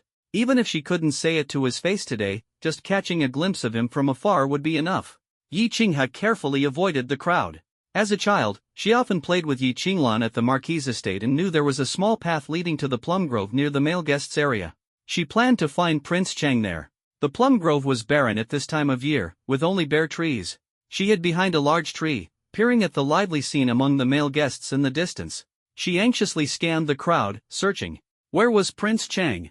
As she focused intently, a voice called out behind her, Miss, are you lost? Startled, Yi Qinghe turned abruptly to see a man of extraordinary bearing smiling at her. She hurriedly curtsied. The man was Prince Lu. His gaze swept over her refined attire and the burning ambition that radiated from her, amusement flickering in his eyes. Women like her, he had seen plenty. All of them wanted to marry well and rise to prominence. Since she had presented herself, he saw no reason to refuse the opportunity. But first, he needed to confirm her background to avoid unnecessary trouble. Miss, may I ask your surname? I am surnamed Yi. Yi? Prince Lu's interest was piqued. Is the Marquis of Zhenyuan your? My uncle. Yi Qinghe couldn't bear to be looked down upon as the daughter of a minor official from the Ministry of Justice.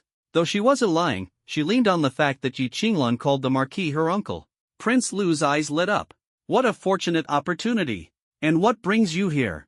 Under the intense gaze of such a distinguished man, Yi Qinghe's mind went blank. She blurted out instinctively, I came to see Prince Cheng. Hearing that the so-called fated Phoenix Maiden was seeking Prince Cheng, Prince Lu's expression darkened. His tone turned scolding, the Yi family's upbringing is truly lacking. An unmarried girl seeking a man in private, is this proper? Yi Qinghe panicked further. Remembering how Prince Cheng had delivered medicinal supplements to Yi Qinglan after her fall from a horse, she quickly defended herself. I came to express my gratitude. Last time I was injured from falling off a horse, and Prince Cheng personally sent me supplements. I just wanted to thank him in person, nothing more. Prince Lu ignored the latter half of her explanation. You said Prince Cheng personally sent supplements? Yi Qinghe felt something was off, but she couldn't pinpoint exactly what. The man's face darkened further, and she hastily explained, His Royal Highness Chang Wang and my elder brother are quite close, that's why he came to visit. Lu Wang's expression was as cold as ice water, but seeing the woman's obvious fear and recalling her Heavenly Phoenix Maiden title, his demeanor softened slightly. Sixth brother is easygoing and friendly with your elder brother. His visit is merely a formality. You don't need to overthink it. As for personally expressing thanks, there's no need for that either. Sixth brother wouldn't mind. Yi Qinghe dared not linger. After hurriedly bowing, she quickly left. As she walked away, a sudden realization struck her. That man just now, he had called His Royal Highness Chang Wang's sixth brother. In the Great Xia dynasty, only Su Wang and Lu Wang could address Chang Wang like that. That man looked to be in his 20s, so he couldn't be Su Wang. He had to be Lu Wang. His Royal Highness Lu Wang. No wonder he carried himself with such poise. Yi Qinghe hadn't expected Lu Wang to not only be strikingly handsome but also generous and composed. Thinking of his gentle tone earlier, she bit her lip, her cheeks slightly warm. On the other side, Lu Wang watched the young woman hastily flee. The warm smile on his face faded, replaced by a shadowy gloom. He turned back, spotting Su Wang mingling smugly among the crowd. A flicker of disdain crossed his eyes. Recalling the woman's words, he smiled and approached, greeting, elder brother. Su Wang turned and teased, What's going on with you and the sixth? Both of you vanished without a trace. Lu Wang scanned the surroundings. Sixth brother hasn't returned yet? Nope. I suppose he's been enchanted by the scenery at Jinyuan Marquis' residence, lingering to his heart's content. Whether it's the scenery or someone captivating him, that's anyone's guess. Lu Wang remarked meaningfully. Brother, I heard something rather intriguing. Not long ago, Yi Mansion's fourth miss fell from a horse, and sixth brother personally paid her a visit. Wouldn't you say we've paid too little attention to sixth brother all this time? We didn't even realize how close he is to the Yi family. Su Wang's expression darkened, his eyes narrowing. You're saying sixth brother went to see Yi Mansion's fourth miss? The Heavenly Phoenix Maiden title of Yi Mansion's fourth miss was no secret among the princes. Their visit to Jinyuan Marquis' residence today had two purposes: to foster goodwill with Shen Huanshan and to seek this Heavenly Phoenix Maiden. Yet, before they could act, sixth brother had already made his move. Su Wang sneered, truly, the quiet dog bites the hardest. After all, who wouldn't covet the most exalted throne in the land? It seems we've indeed been far too inattentive to sixth brother's affairs. By the lakeshore, Yi Qingtao hosted guests with the poise of a true mistress. Some fished, others rowed boats. The Marquis' household had made ample preparations, and soon everyone found their own amusements. Yi Qinglan, content with her leisure, sat in a pavilion, chatting with other young ladies who preferred quiet company over admiring the young men across the lake. Su Nianjun took a seat beside her. I hear His Royal Highness Chang Wang is here. How are you still sitting so calmly? Yi Qinglan, understanding Su Nianjun's straightforward nature, wasn't offended. She replied in an even tone, His Royal Highness Chang Wang may be here, but why should I be unsettled? Or, could it be, sister believes in those rumors? Su Nianjun chuckled, Oh, you little thing, I was only teasing. Have you become so sensitive? Yi Qinglan, playing up her youthful charm, looped her arm through Su Nianjun's and pouted, I know sister has a good heart, which is why I dare to jest. If you were truly petty, you'd be over there. She gestured toward the ladies by the lake, mocking Yi Qingtao, joining them and ridiculing me instead of sitting here listening to me explain myself. Su Nianjun nodded approvingly. You're quite sensible for such a young girl. Those rumors are hardly worth believing. What puzzles me is, you're clearly not foolish. How did the reputation of a good-for-nothing heiress manage to spread across the capital over these years? I was young and naive back then, and truthfully, I do lack scholarly talents. Su Nianjun shook her head. Why let others' judgments define you? Must one excel in the four arts to shed the good-for-nothing label? I see clearly that you're far from deserving such a title. Don't let idle chatter weigh on your mind. Her clarity of thought was rare among women in the boudoir. It was a shame Yi Qinglan hadn't recognized this in her past life. Fortunately, the heavens had granted her another chance. My talents are limited. Sister must guide me well. Are you planning to cling to me now?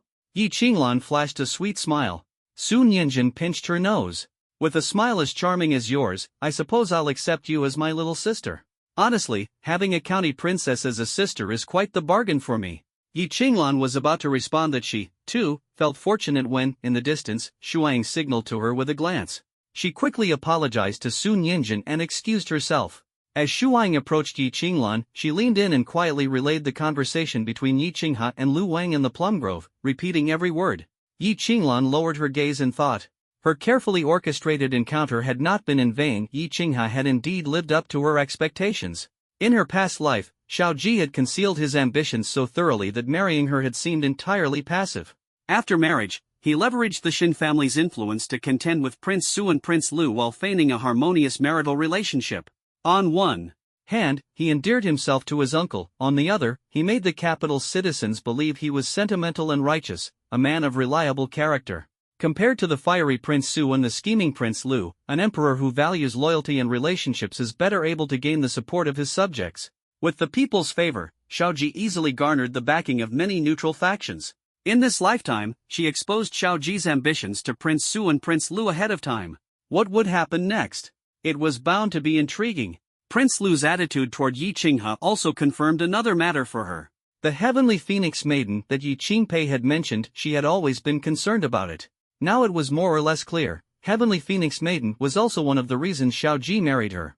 Calculated in every way, without a shred of sincerity. From across the lake came faint music, signaling the start of the gentleman's performance.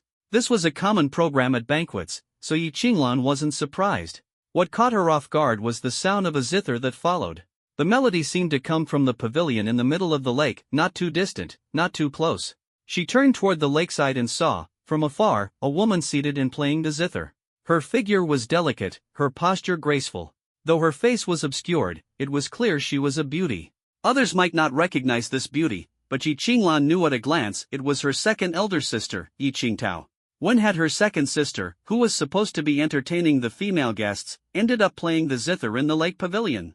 The young ladies of various households began whispering, casting disapproving remarks about Yi Qingtao's actions. Some even made snide remarks right in front of Yi Qinglan. After all, they all shared the Yi surname. Today, Yi Qinglan was half the host. If someone said Yi Qingtao's actions weren't pre-arranged, no one would believe it. While the title of county princess granted by the emperor brings Yi Qinglan prestige, your small household's pretentiousness is truly unbecoming. Why rush to show off? It wasn't surprising that others looked down on them. Ladies from noble families, though proud of their skills in music, chess, calligraphy, and painting, rarely performed publicly. Respectable young women held themselves in high regard. Publicly playing music to entertain others was something for performers and courtesans. A true noblewoman wouldn't lower herself this way. Miss Li, your words are tinged with jealousy. The emperor bestowed the title of county princess upon the fourth Miss Yi personally, it wasn't given to the entire Yi family. If you have concerns about the upbringing of the Yi daughters, perhaps you should address it with the Yi elders. Why criticize the county princess directly? Su Nianjun retorted coldly. I just don't understand why the fourth Miss Yi was given the title of county princess. Based on family background and character. If we're talking about family background and character, perhaps the title should have been given to you, Miss Li. Are you dissatisfied with the emperor's decision? Do you question it? With such a heavy accusation thrown her way, Miss Li didn't dare respond. She flicked her handkerchief, intending to leave, but Su Nianjun stopped her. Do you still have something to say? Miss Li asked impatiently. Miss Li, have you forgotten to pay your respects to the county princess? While the county princess may not mind, showing such disrespect is unbecoming. Are you perhaps discontent with the emperor's decree, and that's why you haven't shown proper courtesy? If so, I might need to inform my father. Before she could finish, Miss Li quickly knelt, gritting her teeth as she said, Greetings to the county princess. My earlier words were offensive, I ask for your forgiveness. She then hurriedly left. Su Nianjun took Yi Qinglan's hand. Let me tell you this, there are times you need to assert yourself. If you're always overly accommodating, people will only look down on you. Besides, you're a county princess now. Why should you tolerate their bitter remarks? Yi Qinglan smiled in response, not mentioning that she hadn't even had the chance to react earlier. Call me Jiajia. Calling me the fourth Miss Yi feels too distant. Alright. I like your straightforwardness. Yi Qinglan chuckled quietly. Straightforwardness depends on the person. I'm only like this with you, it's about knowing how to please the right people. Su Nianjun laughed but then turned serious. However, what your second sister did today was indeed inappropriate. You should be careful. If she crosses the line too much, it could tarnish your reputation. You're truly thinking of me. I'll keep that in mind. That said, Yi Qinglan had no intention of managing her sisters. In her past life, she had been framed and humiliated, only to be blamed for tarnishing the Yi family's reputation. In this life, the tables had turned. Without her dragging them down, she was curious to see how their reputations would fare. At the Yi residence's Roman hall. Crash, a teacup shattered at Yi Qinglan's feet, followed by the furious roar of the Yi matriarch, kneel. Yi Qinglan didn't move. Now that she held a title, no one could force her to kneel if she didn't want to. Otherwise, the entire Yi family would bear the crime of disrespecting imperial authority. The matriarch's displeasure was evident when she saw that Yi Qinglan wouldn't kneel. This fourth granddaughter of hers had become even harder to control after receiving her title. Yi Qinghe, Yi Qingtao, and Yi Qingpei were already trembling on their knees, while the first and third madams stood cautiously to the side. You've all brought disgrace to the Yi family today. The first and third masters of the Yi family couldn't forget the ridicule they faced at the banquet when it was revealed that the music from the lake pavilion was played by a Yi family daughter. Hours later, their faces still burned with shame. Only now did Yi Qingtao realize just how out of line she had been. This is section 22/405. The following is the processed content, maintaining the original paragraph structure, line breaks, and overall layout. She only wanted the nobles to notice her, but little did she expect that performing in public would make people look down on her. Second girl, you're usually so composed, how could you be so foolish today? Yi Qingtao immediately knelt and cried, Grandmother, it's my fault. I only wanted to change how people view the Yi family, to show them that our daughters are well-raised and outstanding. I just didn't expect. Yi Qinglan, standing beside her, sneered and added fuel to the fire. Didn't expect that your actions would make people question our family's upbringing instead. Misses from the Li family are all saying that we're from a small, lowly household, unworthy of the spotlight. The old madam of the Yi family, who most detested the words small, lowly household, unworthy of the spotlight, grew even angrier and directed her fury at the third madam. You came from a scholarly family, but a concubine-born daughter is still a concubine-born daughter. Your vision in raising children is limited. The third madam, fuming, could only glance tearfully at Yi Sanluai. Yi Sanluai, ever the peacemaker with his wife, immediately defended them. Mother, Tower had good intentions for the Yi family. If the fourth girl hadn't embarrassed the family first, Tower wouldn't have acted impulsively. Yi Qinglan raised her eyebrows, surprised that her carefree, seemingly brainless third uncle could so deftly shift the blame. Her heart ached. If her parents were still alive, they would surely protect her and never let anyone utter a single bad word about her. And grandmother. She looked toward the old madam seated above. Since her rebirth, she had refrained from making any moves against the Yi family, wanting to observe her grandmother closely. She wanted to know if grandmother's affection for her stemmed from pity for her being orphaned or from a desire to use her to gain benefits from the Marquis of Zhenyuan's household. Did grandmother know about her phoenix destiny? If she did, was her opposition to her marrying Prince Chang genuine or calculated? If grandmother knew about the first and third madam's long-standing schemes against her, how would she respond after seeing her dressed as she had today? Yi Qinglan's heart tensed. At that moment, the old madam spoke. Fourth girl, do you realize your mistake? Yi Qinglan's heart jolted. She wasn't sure whether she felt disappointment or relief. Still unwilling to concede, she asked, Grandmother, may I ask what mistake I made? Your attire today, don't you realize it disgraced the Yi family? Don't you see how it reflects poorly on your first aunt and third aunt's care for you? What care? I don't understand. All I know is that first aunt often says pure gold is most fitting for my status, third aunt says my fair complexion suits red. When visiting others, my sisters are always so kind as to help dress me. I didn't understand before, but now I do. If that's the case, why doesn't grandmother ask first aunt, third aunt, and my sisters if they truly have nothing but good intentions, as outsiders claim? As soon as she finished speaking, the old madam slammed the table heavily. Presumptuous! Who taught you to speak so rudely to your elders? The first madam also jumped in to reprimand her. Fourth girl, how could you say such things? We've cared for you, taught you, and indulged you. Even though you're younger, hasn't the entire household doted on you? Now, after all we've done for you, you actually suspect us of ill intent? The third madam, crying, said, among all the siblings, you're always given the first choice of anything nice. You're prioritized in food and clothing. When you were little and wouldn't sleep, you're first. Aunt and I carried you around all night. When you and Tower were both ill, I didn't care for Tower but personally stayed up all night brewing medicine for you. How could you say such hurtful things? Yi Qinglan lowered her head. Indeed, they had shown her care. That's why, in her previous life, she had always believed in their affection. But after her rebirth, she realized all that indulgence and spoiling were nothing more than a crude form of sabotage. That so-called care and attention were because her uncle was about to go to the front lines. They wanted her uncle and aunt to see how cherished she was, to discourage them from taking her away and removing her from the Yi family's control. You cared for me, which is why you forced my eldest and second sisters to learn music, painting, and calligraphy, while you let me run wild. You cared for me, so you didn't teach me needlework or social etiquette. You cared for me, turning me into the laughingstock of the capital, mocked as worthless. You ungrateful child. Now that someone's backing you, you don't respect us anymore? You don't need us now? The old madam trembled as she pointed at her fourth girl. The Yi family raised and taught you, yet you're ungrateful and hold grudges? Now that you're a county princess, your wings have hardened, but don't forget, without the Yi family, where would your future be? If the Yi family is so terrible, where would you be headed? Yi Qinglan stood there, listening to the reprimands. Her heart was calm, but her face carried a stubborn, aggrieved expression. Why am I the only one blamed? I didn't choose the clothes. I didn't pick the jewelry. Why blame me for embarrassing the Yi family?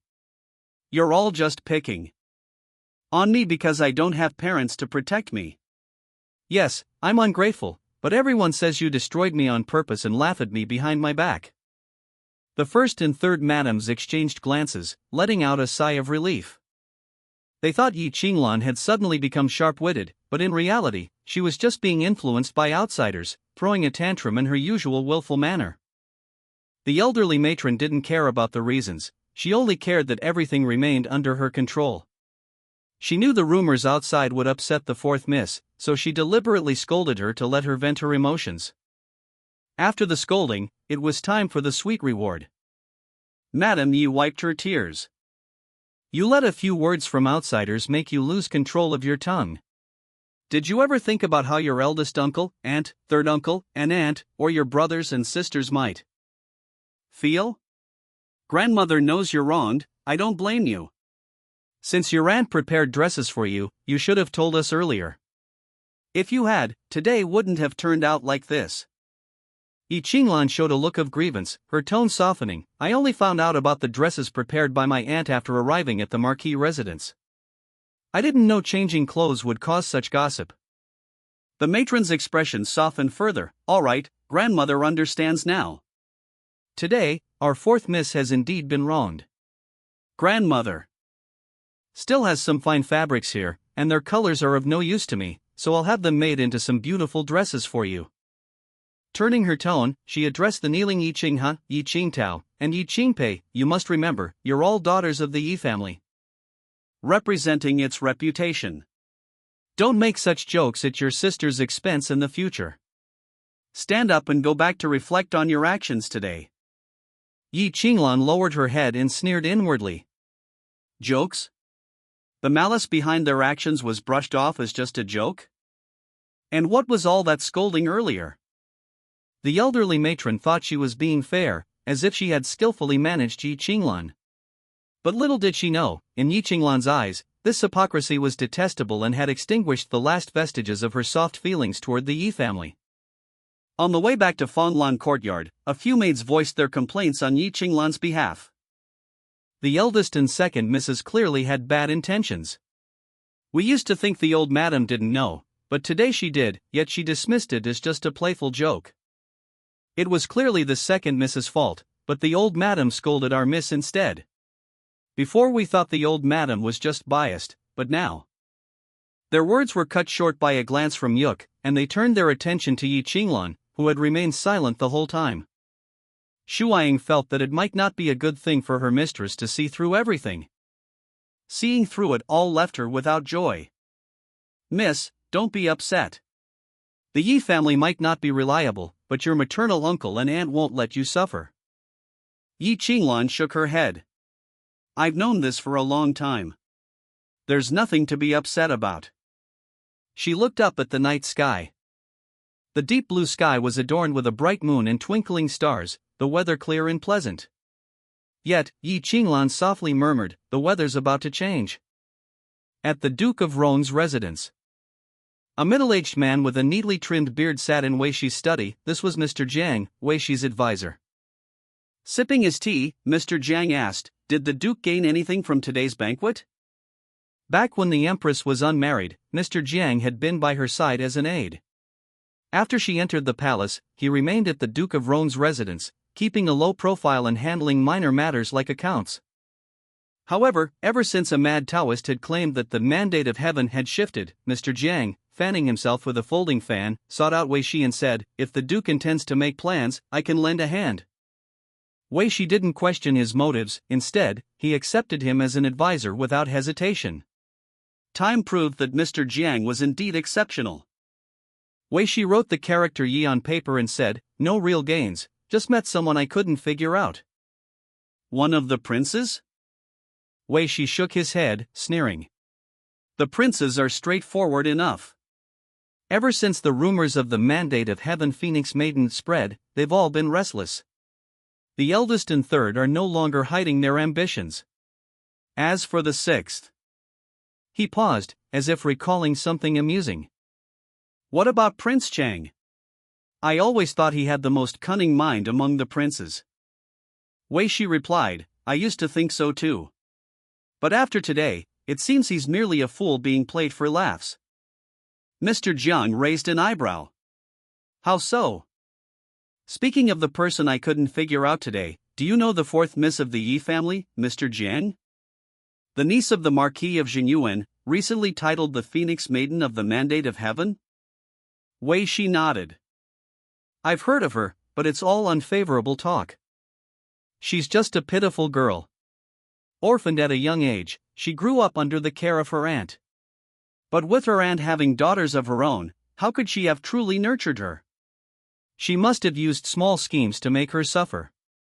Truly pitiable. Pitiful? Do you really think she's pitiful? Wei Shi thought of the sharp-witted young girl he had met that morning and her eyes, which seemed to hold the stars. He couldn't help but chuckle.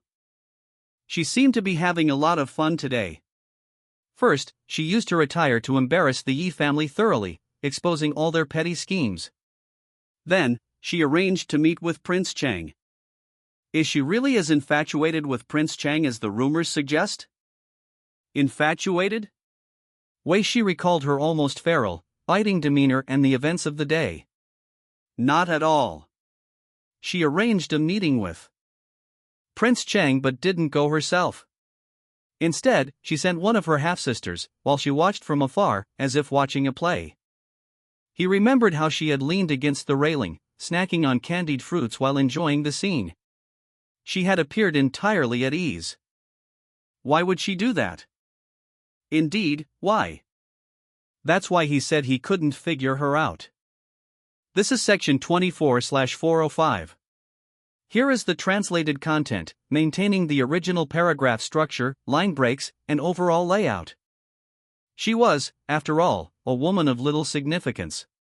So what if she was the fated Phoenix Maiden? So what if she was Shen Huanshan's darling? Just a fool, nothing more. Yet now, he found himself unable to ignore her. He was curious, what exactly was this girl planning? Mr. Jiang saw Wei Shi lost in thought and knew the conversation for the night was nearing its end. He didn't linger further. It's getting late. Your Grace should rest. The things that puzzle you now will become clear in time. I'll take my leave. Wei Shi nodded. Take care, sir. Mr. Jiang stepped out of the study, stood under the corridor, and looked up at the sky with a meaningful expression. The winds of change are coming. In the capital city during April, a sudden downpour interrupted the young masters and ladies from their spring outings. Such rain was rare, and everyone thought it would come quickly and leave just as fast. But unexpectedly, the rain continued for 3 whole days, showing no sign of letting up. For the wealthy households of red bricks and green tiles, the biggest inconvenience brought by the storm was the inability to go out and play. The young masters and ladies felt only that the beautiful springtime had been wasted. What they didn't know was that, as they grumbled about being stuck indoors, someone not far away was enduring the pain of simply trying to survive. Just 5 miles from the capital lay Shirchow village. These mere 5 miles were enough to separate wealth from poverty. Here, most homes were made of mud bricks and thatched roofs. Gungdi had just finished patching the leaky thatch roof of his house. Soaked to the bone, he sat under the eaves, staring blankly. Inside, his younger brother coughed so violently it seemed to tear at his lungs. Outside, 6 children with sallow, emaciated faces were using broken bowls and tiles to bail out water. Gungda's heart twisted painfully as he sighed again and again. Why was simply staying alive so hard?